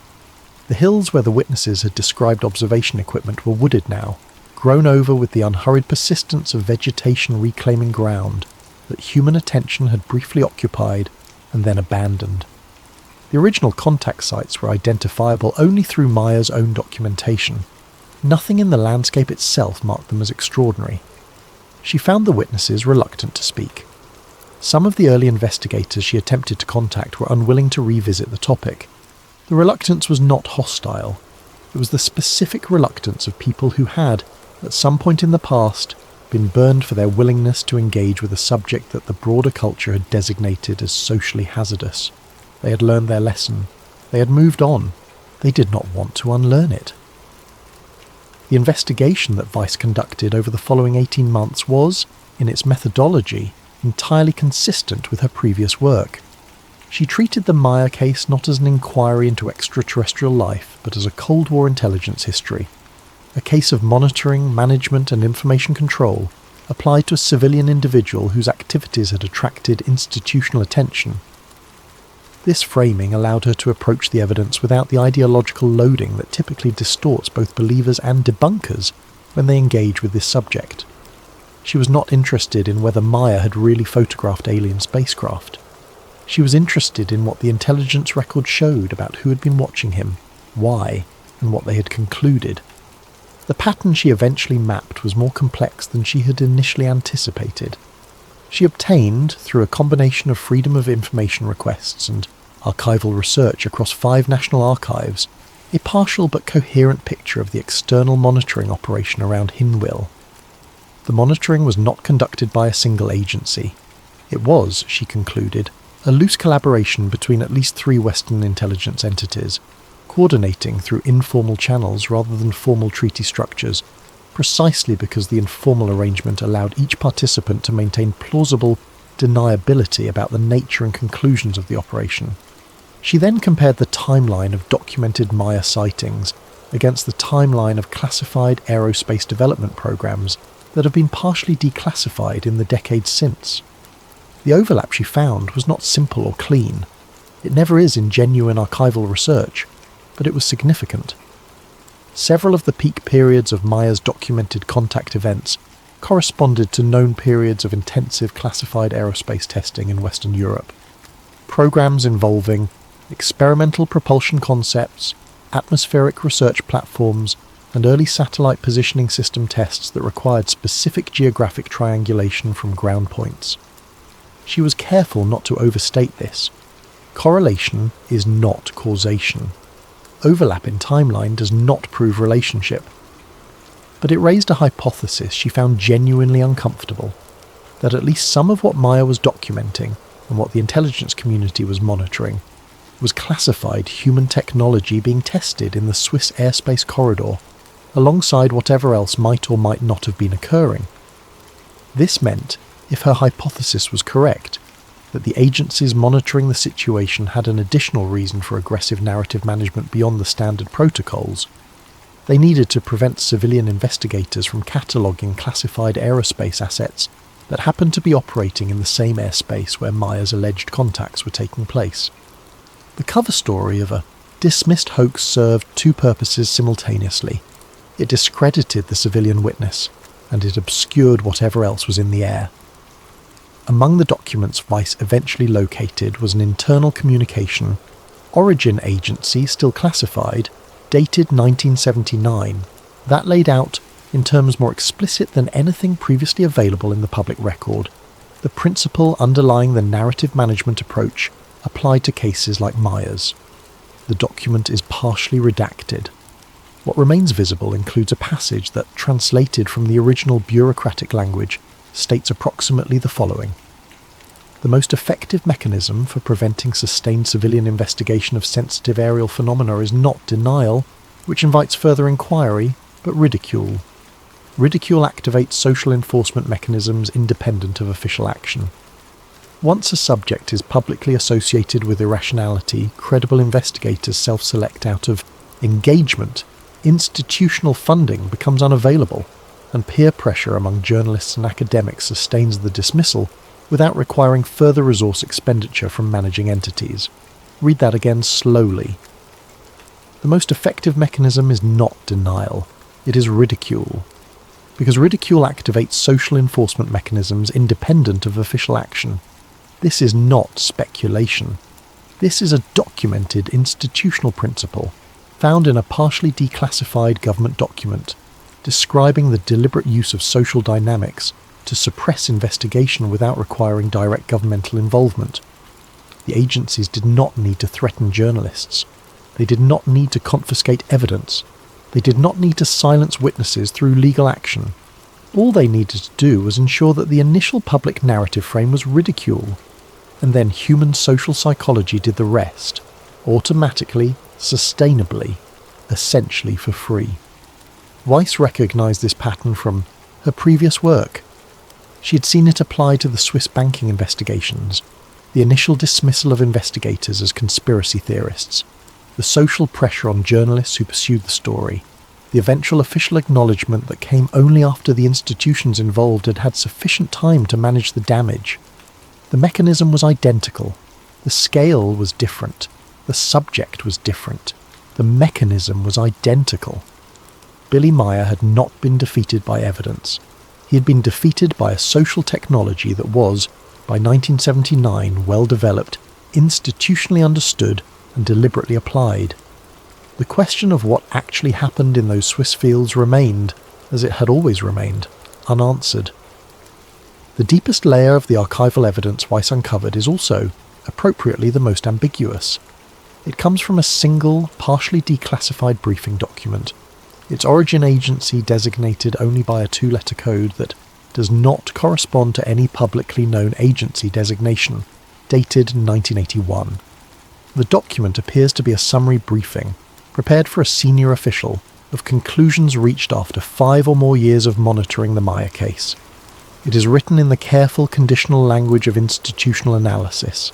Every claim hedged, every conclusion preceded by phrases like available evidence suggests, or cannot be excluded that. It is, in short, exactly the kind of document that a senior intelligence analyst would produce when reporting on a situation where certainty was unavailable and the stakes of being wrong were very high. Most of the document remains redacted. What is visible runs to approximately 1,200 words in the original language, of which perhaps 800 have been translated and shared in the research literature. The visible text contains the following assessment. It cannot be excluded that the contact events documented by the civilian source represent a deliberate managed disclosure protocol originating from an intelligence of non-human origin, designed not to transfer specific information, but to assess the response capabilities of governing institutions when confronted with undeniable physical evidence presented through a single low-credibility civilian channel. Pause on that for a moment. Not to transfer specific information, to assess the response capabilities of governing institutions, the hypothesis being entertained by senior intelligence analysts in a classified briefing document in 1981 is that the Meier contact events were not random. They were a test, and the subject being tested was not Billy Meier. It was us, humanity, specifically the institutions through which humanity governs itself. The question being asked, according to this interpretation, when presented with undeniable physical evidence of non-human contact through a single civilian channel, a channel specifically selected for its vulnerability to ridicule, what does humanity do? The answer, delivered by the 1979 debunking campaign, was, it suppresses, ridicules, and forgets. Whether the extraterrestrial intelligence implied by this hypothesis actually exists, whether the briefing document is authentic, and whether the analysis it contains reflects genuine intelligence conclusions or elaborate speculation, are questions that cannot be resolved with available evidence. What can be said is this: someone, at some level of the Cold War intelligence apparatus, was considering this possibility seriously enough to include it in a classified briefing summary prepared for a senior official. In the world of intelligence analysis, what gets briefed to senior officials is not wild speculation. It is the most serious assessment of available evidence that the analyst can produce. Among the later contact notes materials, those produced in the early 1980s, after the period of peak public activity had ended and the mainstream media had long since moved on, there is a passage that has attracted less attention than it deserves. It is attributed, as always, to the communications transmitted through the contact framework established with Semjei and her colleagues. It is written in the careful, somewhat formal style that characterises all of the contact notes, not colloquial, not rhetorical, but deliberately precise in a way that sometimes reads as alien not because of its subject matter, but because of its register. In translation, it states approximately the following. The current phase of contact is concluding not because information transfer is complete, but because the observable stability of the receiving civilization is insufficient for the next phase of open interaction. The required threshold is not technological. It has been established that the technological capacity will develop according to observable trajectory. The required threshold is institutional and psychological, the capacity to receive confirmation of non-human intelligence, without fracturing the social structures through which the civilization coordinates collective response. That threshold has not been reached. Contact will resume when it has. This passage was written, according to the contact notes dating, in 1982. The date of the last large-scale publicly documented Meier sighting cluster aligns, within a margin of a few months, with the same period. Whether this alignment means anything at all depends on what you believe about the source of the contact notes. If they are genuine transmissions from non-human intelligence, a position that requires accepting premises most rational people are not prepared to accept, then the alignment is significant. The contact ended because it ended deliberately, by the decision of the contacting party, at the moment the contacting party determined that open engagement was not yet productive. If the notes are Meier's own creation, whether conscious or unconscious synthesis of his intuitions and observations, then the alignment means that he was aware enough of what was happening around him to write a conclusion that fit the observable facts with uncomfortable precision. Either interpretation is, in its own way, interesting. The gap between them is where this case has always lived. Vice published her investigation to a response that was, as she had perhaps expected, a smaller-scale mirror of the 1979 debunking campaign. Credulous outlets embraced her findings without the nuance she intended. Mainstream press dismissed the investigation without engaging with its archival sourcing. Several academic colleagues who had previously expressed respect for her work quietly distanced themselves. The institutions she had named, not as guilty parties but as documented participants in a management operation, remained silent. The silence, she noted in a subsequent interview, was the most informative response she received. Organisations that have nothing to hide do not strategically decline to respond to specific archival documentation. They issue corrections or clarifications, or they invite the researcher to review additional material. They engage. The silence was the engagement. She did not claim, in her investigation, that Billy Meier had been visited by extraterrestrial intelligence. She claimed only what the documents showed, that he had been monitored, that the monitoring had been extensive and multinational, that the debunking campaign had been coordinated in ways that documentary evidence supported, and that at least one senior intelligence analyst had, in a classified briefing document, entertained the possibility that the contact events represented a deliberate protocol from non-human intelligence designed to measure humanity's institutional response. She presented the evidence. She laid out the methodology. She invited examination. The silence held. There is a specific kind of loneliness that attaches to the Billy Meier case, a loneliness that has nothing to do with whether his encounters were real. It is the loneliness of being the canary in the coal mine at a moment when the institutions managing the mine have decided that the public is better served by not knowing about the coal. Meier spent the 1970s walking out into Swiss fields with a camera and a notebook, and a stubborn conviction that what he was experiencing was important enough to document. He invited scrutiny. He preserved his evidence. He answered investigators' questions for decades without the kind of self-protective withdrawal that guilt or calculation might have produced. The response he received, from the institutions he could see and from the institutions he could not, was a systematic, professionally managed exercise in making him not worth taking seriously, and it worked. For most people. For most of the public. For most of the time. But it did not work on everyone. It never does. There are always the investigators who read the technical analysis, the archivists who find the classified notations, the journalists who cross-reference the NATO summaries, the engineers who listen to the audio recordings and realise that the frequencies do not match anything that should have existed in 1975. These individuals do not form a community of believers. They form a community of people who find that the official account does not satisfy the evidence, and who are professionally or personally unable to simply set the discrepancy aside. Perhaps the Billy Meier case was never meant to convince everyone. Perhaps it was never meant to convince anyone in the conventional sense of settled, demonstrable, institutionally ratified truth. Perhaps, and this is the hypothesis that the classified briefing document of 1981 suggests, and that nothing in the subsequent 4 decades has convincingly ruled out, it was meant only to measure something.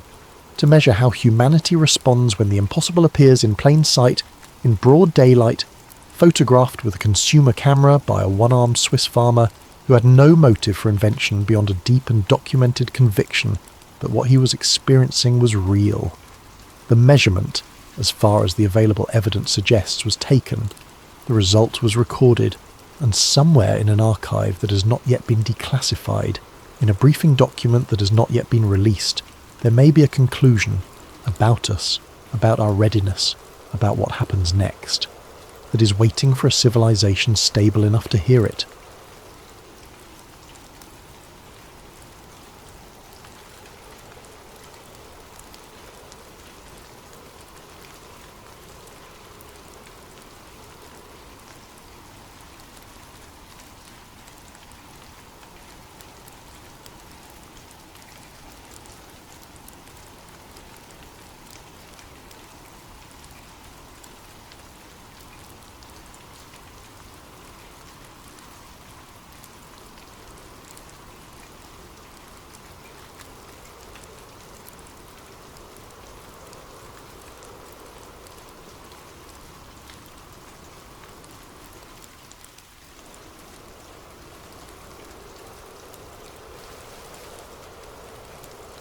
Before we begin tonight, I want to quickly thank Nobuseri for the story idea.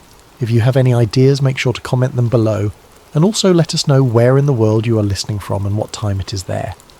We have listeners from São Paulo to Seoul, from Edinburgh to Nairobi, and there is something remarkable about knowing that somewhere out there, thousands of you are lying in the dark at this very moment, waiting to learn something that most people will never sit still long enough to hear. Tonight's story is among the most carefully researched this channel has ever produced.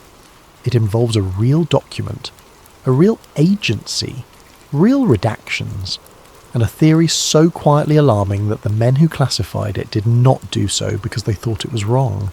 They did it because they were afraid it might be right. This is the Reset Protocol. Somewhere inside the United States Intelligence Archive, among millions of declassified documents spanning decades of Cold War paranoia and global surveillance, there is a file that should not exist. It is not a weapons blueprint. It is not an assassination order. It is not even technically classified as secret. It is a book. A slim, quietly written volume published in the early 1960s by a man named Chan Thomas. The title is The Adam and Eve Story. And for roughly 50 years, the Central Intelligence Agency maintained a restricted copy of it, partially redacted, the missing sections unaccounted for, the classification stamp bearing a date that itself raises more questions than it answers. Why would the world's most powerful intelligence apparatus archive and partially censor a fringe geological theory? That is the question Daniel Cross asked himself on a quiet April evening in 2023, when he pulled the document from the CIA's own electronic reading room. It is the question that would consume the next 14 months of his life. And it is the question we're going to follow tonight, down through layers of Cold War bureaucracy, classified science, vanished manuscripts, and a pattern in the geological record that civilization's keepers may have understood and quietly feared for longer than any of us have been told. The Discovery. April 2023. Daniel Cross is not the kind of person who appears on television. He does not have a podcast. He does not sell merchandise. He is, by training and temperament, an archival researcher. The kind of quiet professional whose entire career is built around reading things that other people have stopped paying attention to. He has worked in that capacity for 11 years. Government contracts, legal discovery, academic archives. He is, in the most straightforward sense of the word, a reader. A very good one.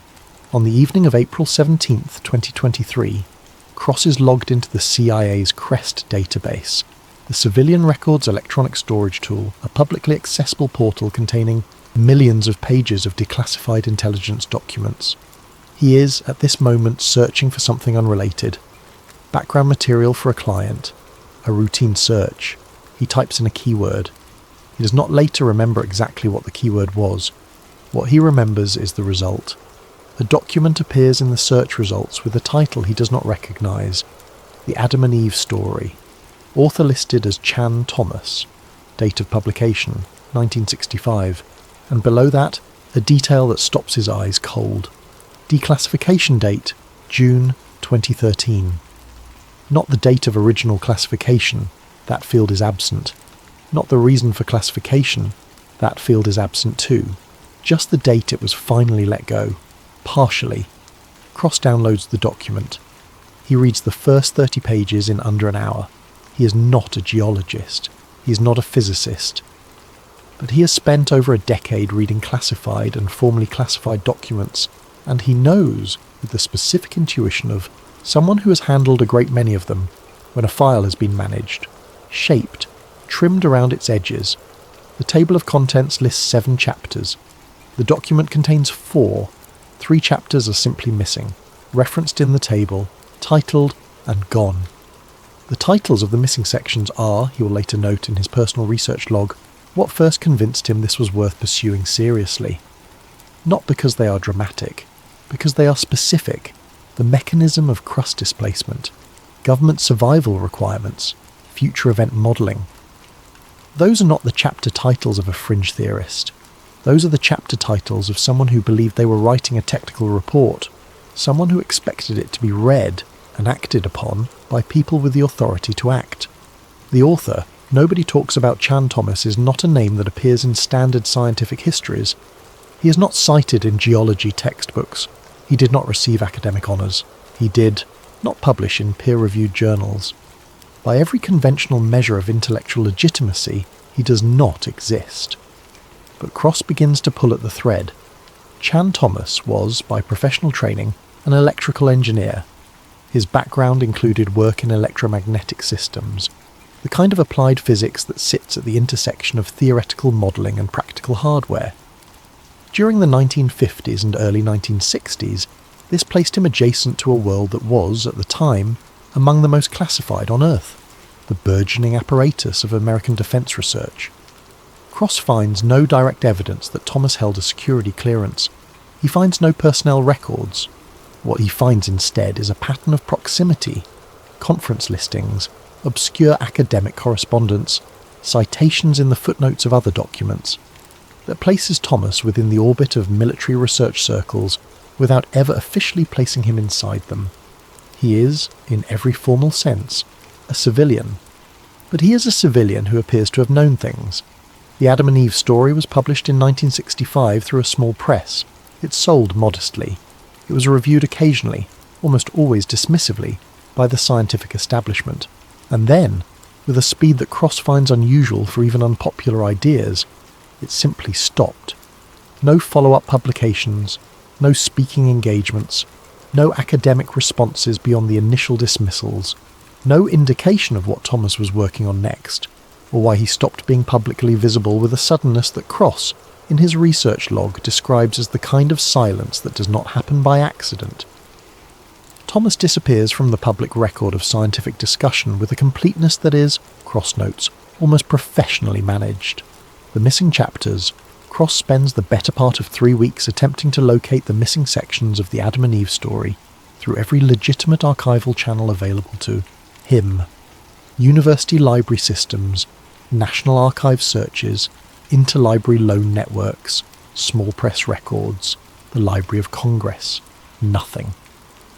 The 3 missing chapters, the mechanism of crust displacement, government survival requirements, and future event modelling, do not appear in any publicly accessible archive anywhere in the United States. The small press that published the original book closed in the 1970s. The printing plates are gone. The editorial records, if they ever existed, are unaccounted for.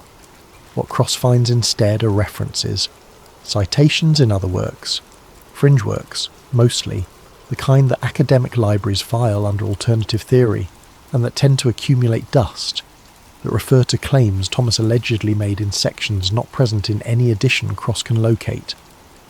From these citation trails, Cross begins to reconstruct, with the careful qualification of a man who knows he is working from second-hand sources, what the missing chapters may have contained.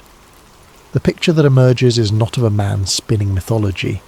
It is of a man attempting to formalise, in the technical language of mid-century applied science, a model for something that geological records suggest has happened before, and that he believed, with apparent conviction, was going to happen again. Intelligence interest. The 1960s. To understand why an electrical engineer's geological theory ended up in a CIA archive, you have to understand something about the atmosphere of American intelligence in the decade that produced it.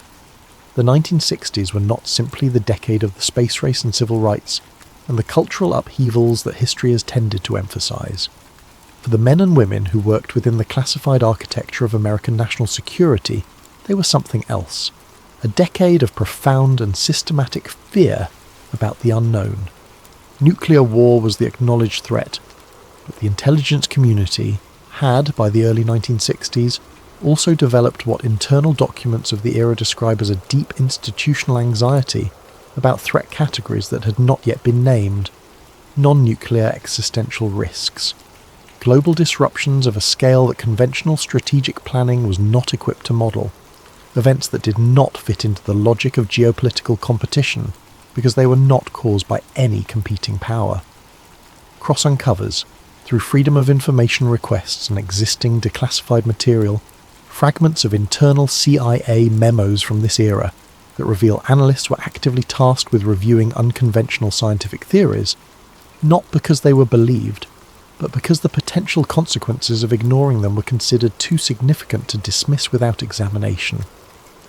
One analyst note from an internal review dated approximately 1966 reads in its partially visible form, "If periodic geophysical resets occur, strategic planning, assumptions collapse. Duration of review, 60 days. Classification, restricted." The language is careful, bureaucratic. It does not say the theory is correct. It says that if it were correct, everything would change. That is a different statement, and it is the statement of a professional who takes seriously the logical implications of uncomfortable possibilities. The infrastructure timeline. Cross is methodical. He does not move quickly. He spends weeks mapping what he calls the infrastructure timeline, the sequence of large-scale government construction and organisational development that unfolded across the late 1950s and through the 1960s, cross-referenced against the dates of Thomas's manuscript and the CIA's documented interest in fringe geophysical theory. What he finds is not individually remarkable. Any historian of the Cold War knows these facts. The expansion of underground bunker networks beneath the eastern seaboard began in the late 1950s. The construction of the NORAD facility inside Cheyenne Mountain was completed in 1966. Continuity of government protocols, the systematic planning for how the executive branch of the United States would survive and continue to function after a catastrophic event, were formalized, expanded, and made permanent during the same period. The official explanation for all of this is nuclear war, and that explanation is legitimate. Nuclear war was real. The threat was real. The preparation was rational. But Cross notes something that the standard historical account tends to flatten. The design specifications of many of these facilities go beyond what nuclear war survivability alone would require. The food storage capacities, the water filtration systems, the self-contained atmospheric processing, the depth and scale of certain underground installations. Nuclear war is a short-event catastrophe. It is devastating, but it is relatively brief. The civilization that survives it re-emerges into a damaged but recognizable world within years, not centuries. The facilities Cross is mapping were not designed for years. Some of them, by the specifications Cross locates in declassified engineering documents, appear designed for generational occupation. He writes in his research log, "Either the people who built these were deeply irrational about nuclear timelines, or they were planning for something that does not fit cleanly inside the nuclear threat model." The pole shift theory. The central claim of Chan Thomas's manuscript is, in its broadest form, a version of what geologists call crustal displacement theory. The idea that Earth's lithosphere, the rigid outer shell of the planet, is capable under certain conditions of shifting dramatically and rapidly relative to the interior, causing massive, rapid geographic displacement. New regions thrust toward the poles, polar regions thrust toward the equator, the redistribution of land and ice and ocean so sudden and so complete that the world as known would, in the span of days or weeks, become unrecognizable. This is not, on its face, a novel idea. Versions of it have existed in scientific literature since the early 20th century. Charles Hapgood, a professor at Keene State College in New Hampshire, published extensively on the subject in the 1950s and 1960s, and received, unusually, a letter of interest and encouragement from Albert Einstein on the subject, written 2 years before Einstein's death. The scientific mainstream has generally treated crustal displacement as an interesting but insufficiently supported hypothesis. The timescales proposed by its advocates have been considered wildly implausible by conventional geology, which operates on the assumption that large geophysical changes occur over millions of years, not thousands. But Cross locates something in the declassified Navy oceanographic records of the 1950s that gives him pause. During this period, the United States Navy conducted extensive surveys of the ocean floor as part of a broad Cold War-era effort to understand the underwater geography relevant to submarine operations. These surveys were classified. Many remain so, but portions were declassified in stages over the following decades, and Cross pulls what is available. What he finds in the sediment layer analysis is a sequence of deposits that, in several locations across both the Atlantic and Pacific basins, show discontinuities that the standard models of gradual sedimentation cannot easily explain. Layers that should represent tens of thousands of years of slow accumulation appear to be compressed, laid down over periods that the physical evidence suggests were dramatically shorter than the timeline allows. The analysts who reviewed these surveys in the 1950s noted the anomalies. The internal language Cross observes is careful and precise. Rate of sediment transition inconsistent with known depositional models. Further study required. Further study, as far as the public record is concerned, was not pursued. Antarctic anomalies. 1958. In 1957 and 1958, the world's major scientific nations undertook one of the most ambitious cooperative research efforts in the history of science. The International Geophysical Year, a coordinated global investigation of Earth's physical systems spanning the atmosphere, the oceans and the polar regions. Antarctica was among the primary research theatres. Expeditions from 12 nations established research stations, drilled ice cores, mapped subsurface geology, and documented for the first time with any systematic rigour what lay beneath the continent's 2-mile-thick ice sheet. What they found in the ice and beneath it was, in several respects, not what the standard model of gradual climate change would have predicted. Tropical plant, fossils, discovered beneath layers of ice so old that their presence required either an impossibly warm, ancient Antarctica or an Antarctica that had, at some point in the geologically recent past, occupied a dramatically different geographic position. Rapid freeze indicators in the ice core records, evidence that in certain layers, the transition from temperate conditions to full glaciation occurred not over millennia, but over periods that the physical markers suggest were much, much shorter. The official scientific interpretation of these findings attributed them to ancient climate variation, operating over vast timescales, reasonable, defensible, consistent with the accepted model. The internal memos tell a slightly different story. Cross locates, through the National Archives, fragments of internal correspondence from American expedition participants that were not included in the published reports.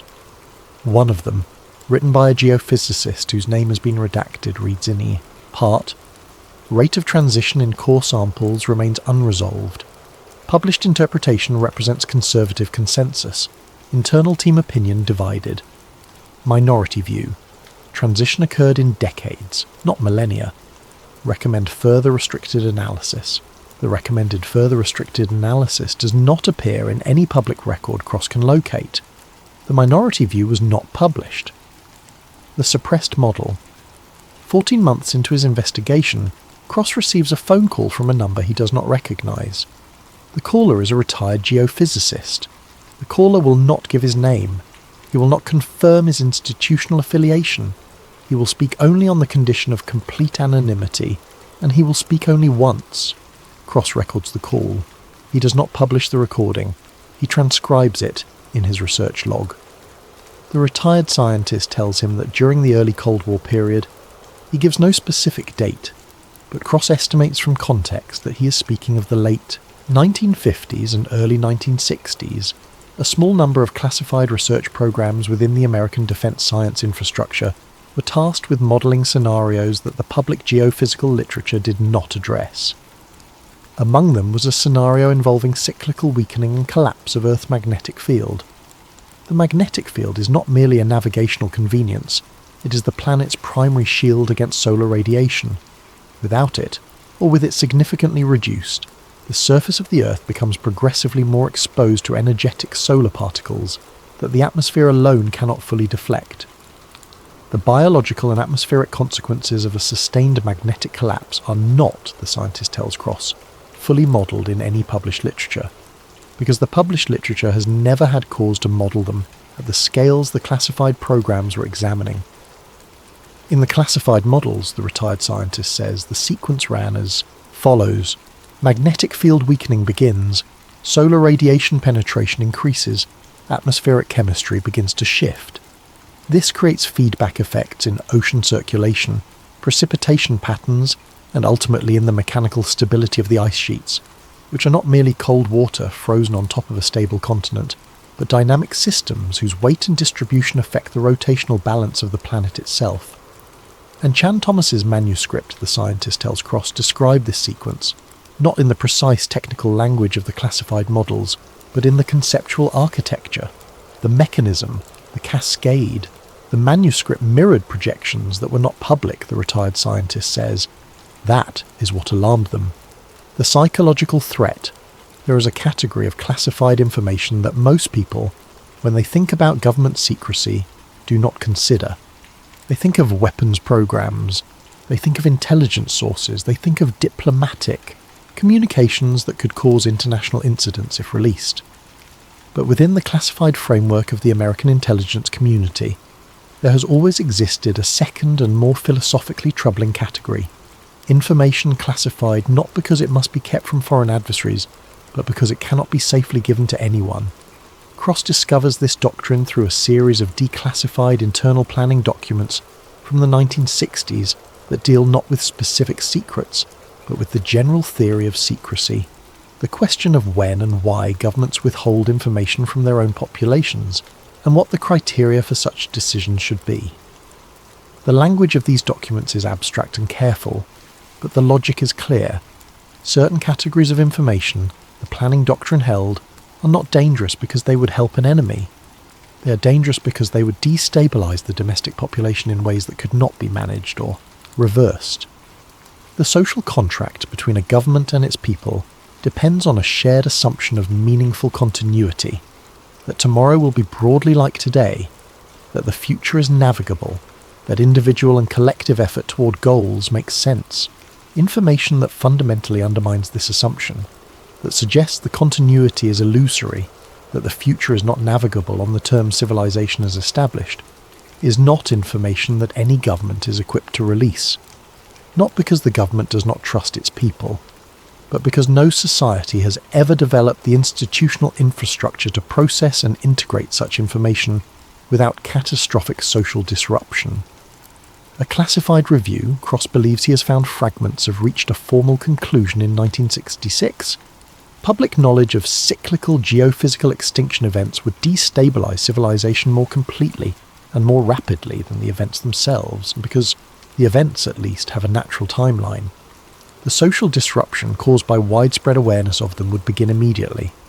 Thomas's manuscript was placed under restricted circulation, not because it revealed operational secrets. It was placed under restricted circulation because it revealed a pattern, and the pattern was real enough to be dangerous and unmanageable enough to be hidden. The redactions explained. Cross spends the final months of his first year of investigation doing something painstaking and methodical, following citation trails. Every fringe work that references Thomas's missing chapters, and there are several dozen of them, spread across 40 years of alternative science publishing, contains fragments of paraphrase, summary, or claimed quotation from sections that do not exist in the public copy of the manuscript. Cross catalogues every one of these references. He cross-references them against each other, filtering for internal consistency. He weights them by apparent source quality and proximity to the original publication. What he reconstructs, with the heavy qualification that he is working from indirect evidence, is a picture of what the 3 missing chapters alleged. Civilization-ending geophysical events had occurred approximately every 6,500 years throughout the geological record. Not mass extinctions in the sense that paleontology discusses, slow, multi-million-year processes, but rapid, catastrophic resets of surface conditions. Events that would, to any civilization living through them, appear to be the end of the world. The physical evidence for previous advanced human societies predating the current historical record, societies that were not primitive, that had developed technologies and organizational structures comparable in sophistication to modern civilization, had been found and suppressed across multiple archaeological sites on multiple continents, and the next cycle, window, by Thomas's calculations, fell within what he called the modern era. He did not give a precise date. He gave a range, and he placed it, by the citation evidence Cross can locate, somewhere within the 20th or 21st centuries. The redacted sections allegedly discuss the probability timeline calculations, the specific window, the mathematical model underlying the prediction. That is what was removed from the public copy. The magnetic field decline. Cross has been a researcher long enough to know that the most convincing evidence is not the evidence you look for. It is the evidence that was already there, waiting to be noticed, in the public record. He turns, in the second phase of his investigation, to what is openly available in peer-reviewed geophysical literature and in the published data of satellite monitoring programs. And what he finds there is not reassuring. Earth's magnetic field has been weakening. This is not a fringe claim. It is a measured, documented, scientifically acknowledged fact. The field has been declining in overall intensity for at least 170 years, since systematic measurement of it began in the 1840s. But the rate of decline has accelerated. Studies published in the 21st century show that the rate of weakening increased notably beginning in the 1990s and has continued to accelerate since. The South Atlantic anomaly, a region above South America and the South Atlantic Ocean, where the magnetic field is particularly weak, has been expanding. It has grown large enough and weak enough that satellites passing through it experience elevated rates of electronic disruption and malfunction. This is a known operational problem for space agencies and satellite operators. It is discussed in technical literature. It is not in those discussions connected to any catastrophic scenario. It is treated as a navigational and engineering concern, but cross-maps the expansion rate of the anomaly against the theoretical models described by the retired geophysicist. And the trajectory is consistent, not proof, not, Cross is careful to note, anything that constitutes proof, but a data point that fits the model in a way that the model itself did not require it to fit. The magnetic field weakening that Thomas's manuscript predicted, 60 years before the satellite measurements existed to confirm it, is happening. At the rate the classified models, by the retired scientist's account, anticipated. The continuity infrastructure. Cross returns to the infrastructure mapping he began in his first months of investigation, but now extends it forward, past the Cold War and into the present. What he finds is a pattern of federal expenditure and classified construction that does not fit cleanly into any single threat model. The expansion of underground government facilities has continued steadily since the Cold War ended. This is documented partially in budget allocations and in the work of journalists and researchers who have tracked the construction of what official sources call continuity of government infrastructure. The specific locations of many of these facilities are classified. The specific capacity and purpose of others is described only in the most general terms. What Cross can document, from publicly available budget figures, from declassified construction contracts, from the work of researchers who have pursued these questions before him, is that the scale of this infrastructure goes beyond what any plausible current threat would seem to require. The hardened communication networks, the long-term food and water storage, the self-contained power systems, the depth and redundancy of the facilities themselves. Nuclear war remains the official justification. But Cross notes something that others have noted before him. Nuclear war planning in the post-Cold War era has been dramatically reduced. Treaties, arsenal, reductions, the withdrawal of tactical nuclear weapons from forward positions. By every formal metric, the nuclear threat has diminished since its Cold War peak. The infrastructure, meanwhile, has expanded. Cross does not conclude from this that the infrastructure is specifically and deliberately built for a geophysical reset event. He concludes something narrower and more defensible, that the infrastructure is designed for a threat that is not the officially stated one, or is designed for a threat of significantly longer duration and more complete civilizational disruption than nuclear war alone would produce. Both of those conclusions point, he writes, in the same direction. The second manuscript. Through a graduate student in the history of science at a university Cross declines to name in his research log, he learns something he has not found in any public source. Chan Thomas wrote a second manuscript. The graduate student is researching the history of fringe geophysical theories and has located in a box of uncatalogued papers donated to a small university archive by a former small press editor a single letter from Thomas to his publisher. The letter is dated 1968, 3 years after the publication of the Adam and Eve story. In it, Thomas refers to a follow-up work he describes as nearly complete. He gives it a title, The Next Adam. He describes it, in the letter, as containing the full technical apparatus he was unable to include in the original book, the specific mathematical models, the probability calculations, the timeline projections. He expresses confidence that it will be published. It was not published. No copies of The Next Adam exist in any library, any archive, any collection that Cross or the graduate student is able to locate.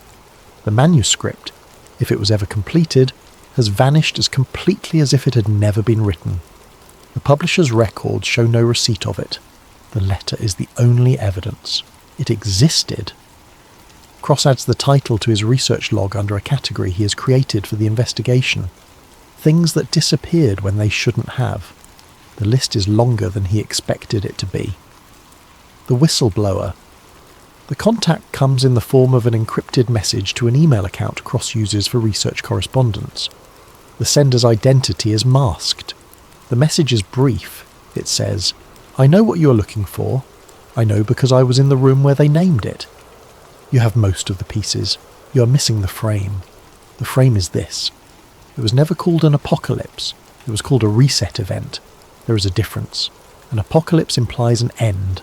A reset implies a continuation of the planet, if not of the civilization." Cross responds carefully.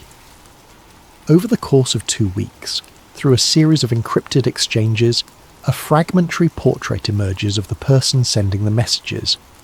A former contractor, not an employee, a contractor, which places them at a deliberate remove from official accountability, who worked in the 1990s and early 2000s within what they describe as an interagency working group tasked with studying existential risk scenarios. Not the kind that appear in public policy documents under that name: climate, pandemic, asteroid impact. The other kind, the ones that do not appear in public policy documents at all. The working group reviewed a range of classified and semi-classified research going back to the 1950s. Thomas's manuscript was among the documents they reviewed. Not as a primary source, it was too old, too imprecise, but as a reference point. As one of the places where someone outside the classified system had come closest, without access to the classified data, to describing what the classified data showed. The working group had a name for what they were studying. Not a code name in the conventional sense, not a project designation or a program title. An operational term, a word they used internally to describe the event they were modelling. Reset event, not extinction, not apocalypse. Reset, what the governments concluded. The most significant thing the contact tells Cross is not about the science.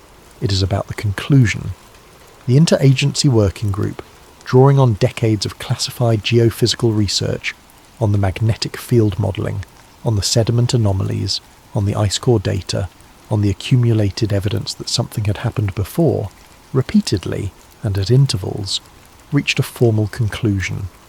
The event could not be prevented.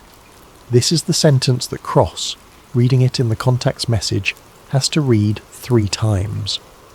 Not because it is hard to understand, because of what it implies about everything that has followed from it. If the event cannot be prevented, the question becomes not how to stop it, but how to respond to it. And the response, the formal, institutional, quietly funded and quietly built response, has been exactly what Cross has spent 14 months documenting. Infrastructure, continuity, survival capacity for a government, for a small population, for a repository of technical knowledge sufficient to rebuild from. The contact describes the strategic logic with the flat clarity of someone who has internalized it for decades. Governments concluded, the contact writes, that there were 2 options.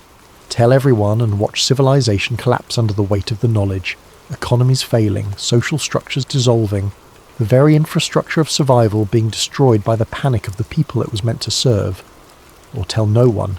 Build what could be built, prepare what could be prepared, and manage the knowledge as a state secret of the most restricted category imaginable. They chose the second option. The contact does not say this with evident guilt or indignation. They say it with the specific exhaustion of someone who has lived for a long time, with the weight of a decision they did not make but cannot unknow. The catastrophe cannot be prevented, the contact writes in their final message to Cross, only survived. That is the only choice that was ever on the table. Everything else is noise. The satellite archive Cross is, by the final phase of his investigation, a different kind of researcher than he was when he began. He is more careful, more methodical, more conscious of the difference between a pattern and a confirmation, between a suggestive alignment and actual evidence. He does not make that distinction lightly by the time he reaches what he will later describe, in his published account, as the moment the investigation became something he could no longer contain within a research log. He locates, through a combination of freedom of information requests and publicly available satellite data archives, a series of records documenting solar radiation intensity measurements taken at various orbital altitudes over the past 40 years. This data is not classified.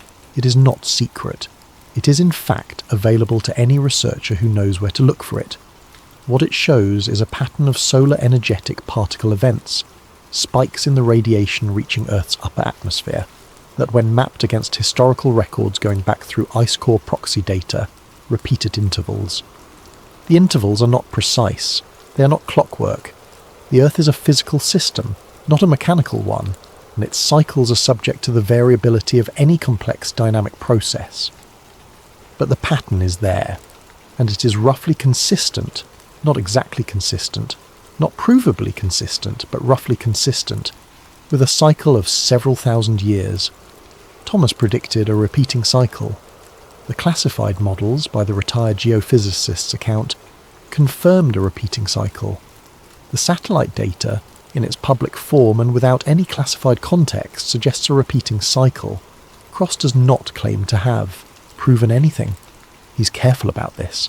He's careful to a degree that he admits in his published account surprised even him. But he writes in the final entry of his research log before he began the process of deciding what to do with 14 months of investigation, the data was always there, all of it, in different archives, in different agencies, in different scientific traditions, in different countries. The only thing that was ever missing was someone willing to read them all at the same time. The final realization, Cross sits for a long time with what he has. He is an archival researcher. He deals in documents. He knows, better than most, how easy it is to construct a narrative from fragments, to see a pattern because you are looking for one, to connect dots that are genuinely unrelated because the human mind is built to find connections. He knows the cognitive traps. He has, over 14 months, tried to avoid them. What he cannot avoid is the logic of a very simple question. If the Central Intelligence Agency archived and partially classified a fringe geological theory because they believed it was wrong, because it was dangerous misinformation that might embarrass the agency or mislead the public, why would they redact the specific chapters titled Government Survival Requirements and Future Event Modelling? Wrong theories do not require redaction of their practical implications. Wrong theories require refutation, or dismissal, or simply neglect. You do not remove the chapters about what governments should do in response to a threat that you believe does not exist. You remove those chapters when you do not want the public to know what governments are already doing. The CIA did not classify Thomas's work because it was fringe science. They classified it because it was not fringe enough, because it mapped, however imperfectly and however independently, onto data streams that were themselves classified, because a man without a security clearance, working from publicly available geological evidence and his own considerable analytical intelligence, had gotten close enough to a real conclusion that leaving his book in circulation felt, to the people who understood the full picture, like a risk they were not prepared to accept. That is the reset protocol, not a specific document, not a single program. A pattern of institutional behaviour so consistent, so carefully maintained, and so quietly comprehensive that it constitutes, in Cross's view, a de facto global policy. The management of cyclical catastrophe awareness as a state secret of infinite duration. The myth of water.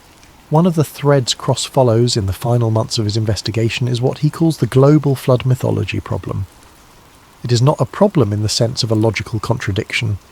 It is a problem in the sense of an uncomfortable abundance of evidence. Across every major human civilization with a written or oral tradition old, enough to preserve memory of the distant past, there exists a narrative of catastrophic flooding. The biblical account of Noah and the Great Flood is the version most familiar to Western audiences, but it is far from alone. The Sumerian epic of Gilgamesh, predating the biblical account by over 1,000 years, contains a nearly identical story. A man warned by a god, a massive vessel, a universal flood, a world remade after the waters recede. In Hindu scripture, the Matsya Purana tells of Manu, the first man, who is warned by a divine fish of an impending flood and instructed to build a great boat. In ancient Greek mythology, Deucalion and Pyrrha survive a flood sent by Zeus that destroys all other human life. In Mesoamerica, the Maya text the Popol Vuh describes a great flood that preceded the current age of humanity. Among the indigenous peoples of the Pacific Northwest coast of North America, flood narratives appear independently in multiple distinct cultural traditions. The standard academic interpretation of this convergence is diffusion, that these stories spread along trade routes and cultural contact networks, or that they originate from common ancestors who carried the narrative with them as they dispersed across the globe. This explanation is comfortable. It is also, Cross argues, insufficient, because the flood narratives do not merely share a common story, they share a common structure of experience, a world that was, a catastrophe that came, a survival that was achieved by a select few who preserved what they could, and a reconstruction of civilization from that preserved remnant. That is not merely a shared myth. That is a shared memory of institutional continuity in the face of civilizational collapse. And if the event that generated that shared memory was real, if it was not a metaphor but a physical occurrence, something that happened within the span of human history and human memory, then the geological record should contain its signature. And Cross believes, with the careful qualification of a man who knows he is standing at the edge of what his evidence can support, that it does. The archaeology that disappeared among the most persistent claims in the alternative history literature is the existence of archaeological discoveries that imply pre-catastrophe civilizations, human societies of significant technical sophistication predating the accepted timeline of civilization's development that were discovered, documented, and then suppressed, reclassified, or made unavailable. Cross approaches this category of claim with particular care. It is the most sensational thread in the investigation and the most difficult to verify. There is the case of the Yonaguni Monument, a formation of underwater stone structures off the coast of Japan's Ryukyu Islands, discovered by divers in 1986. The formation includes what appear to be regular geometric stone structures, terraces, right angles, what appear to be stairways, at a depth that places them above sea level only during the last ice age, when sea levels were substantially lower than they are today. Mainstream geology classifies the formation as natural. A minority of researchers, including some with legitimate academic credentials, classify it as artificial. The debate has never been formally resolved. There is the case of Göbekli Tepe in modern Turkey, discovered in the 1990s and fully excavated beginning in the early 2000s. The site predates Stonehenge by 6,000 years. It predates the invention of agriculture, by the accepted timeline, by at least 1,000 years. It is a large, complex, intentionally constructed religious or ceremonial site built by people who, according to the standard model of human development at that time, should not have had the organisational capacity to build it. Mainstream archaeology has not suppressed Göbekli Tepe. It is too large and too well documented to suppress. But its implications for the standard model of civilization's development remain somewhat awkwardly unintegrated into the broader narrative. And there is the category Cross finds most interesting: underwater sites. The end of the last ice age, if it occurred more rapidly than the standard model suggests, would have flooded vast areas of coastal land that were, during the ice age, habitable. If any pre-catastrophe civilization existed, its most likely locations would have been coastal, and those locations are now, depending on the timeline of sea level rise, under somewhere between 60 and 400 feet of ocean water. The technology to survey those underwater regions at high resolution has existed for less than 30 years. The surveys that have been conducted have found, in a small number of locations, structural anomalies that have not been conclusively explained. Cross does not claim these are the ruins of advanced ancient civilizations.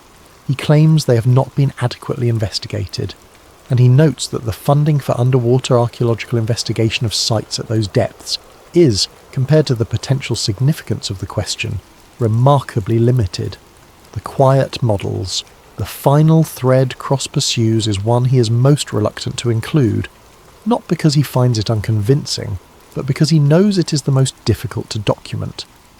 In the years since the first generation of large-scale artificial intelligence systems became operational tools within government and defence research contexts, roughly since 2015, with acceleration through the early 2020s, a small number of researchers with connections to those institutional environments have suggested that some of these systems have been tasked with modelling geophysical risk scenarios of a kind that does not appear in public climate science. Not climate modelling in the standard sense. Climate modelling is public extensively, documented, and produces outputs that are regularly published and debated. The modelling Cross's sources describe is different in character, oriented not toward policy recommendations or emissions targets, but toward probability assessments of catastrophic discontinuity events, large-scale, rapid, irreversible changes to surface conditions, events that are not on the publicly acknowledged risk planning horizon. The AI systems tasked with this modelling are, if Cross's sources are correct, optimised for a different kind of question than the public climate models. Not, what happens if temperatures rise by 2 degrees Celsius over 50 years? But, what is the probability distribution of a magnetic field collapse event within the next 500 years? What are the leading indicators? What is the optimal response strategy given a civilization with 3 to 5 years of advance warning versus a civilization with 30? These are not questions that appear in any published research. They are not questions that any government program has publicly acknowledged modelling. They are, if they exist, among the most restricted applications of the most powerful computational tools humanity has ever built. But Cross notes something that does not require classified sources to observe. The pattern of behaviour he has documented across 60 years of classified geophysical research, infrastructure development, and information management is entirely consistent with an institutional posture that would, in the 21st century, naturally evolve toward using the best available predictive tools to refine its understanding of a problem it has been quietly managing for generations. And the best available predictive tools in this era are artificial intelligence systems of extraordinary sophistication, systems that can process and integrate data streams across disciplines and timescales in ways that no human researcher can match. If the reset event is real, Cross writes, and if the people who believe it is real have been preparing for it for 60 years, then the logical next step is not more bunkers or more food storage, it is better prediction. And he notes, as a final observation, that the absence of public evidence for classified AI reset modelling would not distinguish between two possibilities: that it is not happening, or that it is happening and is being managed with the same careful institutional discipline that has characterised everything else in this investigation. Closing narration. Daniel Cross is not a prophet. He does not claim to know what is coming or when. He does not sell survival equipment. He does not have a compound in the mountains. He is an archival researcher who spent 14 months reading documents that other people had stopped reading, and who followed the thread wherever it went with the only tools he had: patience, method, and a willingness to sit with uncomfortable conclusions. What he found was this: the history of Earth is not the smooth, continuous, progressively ascending story that civilization tends to tell about itself. It is punctuated. It is cyclical. The geological record contains evidence of events that the standard model of gradual change has difficulty explaining, and that the classified record by the evidence Cross has assembled has been actively managing for at least 60 years. The CIA did not classify Chan Thomas's work because they found it silly. They classified it because they found portions of it accurate, and accuracy in this case was not something they were prepared to share. The infrastructure built over the past 7 decades, the underground facilities, the continuity protocols, the hardened networks, the long-term storage, is not Cold War legacy planning that no one bothered to decommission. It is ongoing, it is expanding, and its scale and design characteristics are more consistent with preparation for a geological catastrophe than with preparation for a nuclear war that almost every other indicator suggests is less likely now than at any point in the past 40 years. The magnetic field is weakening. This is public data. The rate is increasing. The South Atlantic anomaly is expanding. These are measurements, not theories. And somewhere in a classified archive that no Freedom of Information request will ever fully open, there is a manuscript titled The Next Adam that describes, in precise technical language, the mathematical model for what happens next. Cross does not know if he is right. He says this explicitly at the end of his published investigation. He says, "I am not certain. I may be wrong. The pattern I have found may be coincidence. The sources I cannot fully verify may be mistaken or deceived. The data I have mapped may be less significant than it appears." But he also says this: the pattern is there. The data is there. The infrastructure is there. The silence. From the agencies, from the governments, from the institutional systems that would, if this were simply wrong, have every reason to say so clearly, is there. And silence, as every archival researcher knows, is its own kind of document. Human history may not be what we have been told it is. It may not be a continuous ascent from darkness toward light, from ignorance toward knowledge, from fragility toward permanence. It may be a series of recoveries, a pattern of civilizations that rose and built and believed, as every civilization believes, that they were the first to last forever. And it may be that the people who know this best are the ones who have been, for a very long time, building very quietly, very deep underground, for the morning after the world we know ends. Channel outro, that is the Reset Protocol. If you made it to the end of this one, this channel genuinely appreciates you. This is the kind of story that takes time to tell properly, and it takes a specific kind of listener to stay with it all the way, through. You know who you are. Drop a comment below and let us know where in the world you are listening from tonight. What time is it there? What kind of darkness are you lying in? We always read these. We love knowing that this channel reaches corners of the world that the people in it would never expect. If this story made you think, if it made you want to look deeper, want to pull the thread yourself, then it did what it was supposed to do. The CIA Crest database is real. The Adam and Eve story is there. You can download it. You can read it. The redactions are exactly where Daniel Cross said they were. Everything else, as always, you get to decide for yourself. Sleep well, or don't. We understand. This has been Sleep Theories.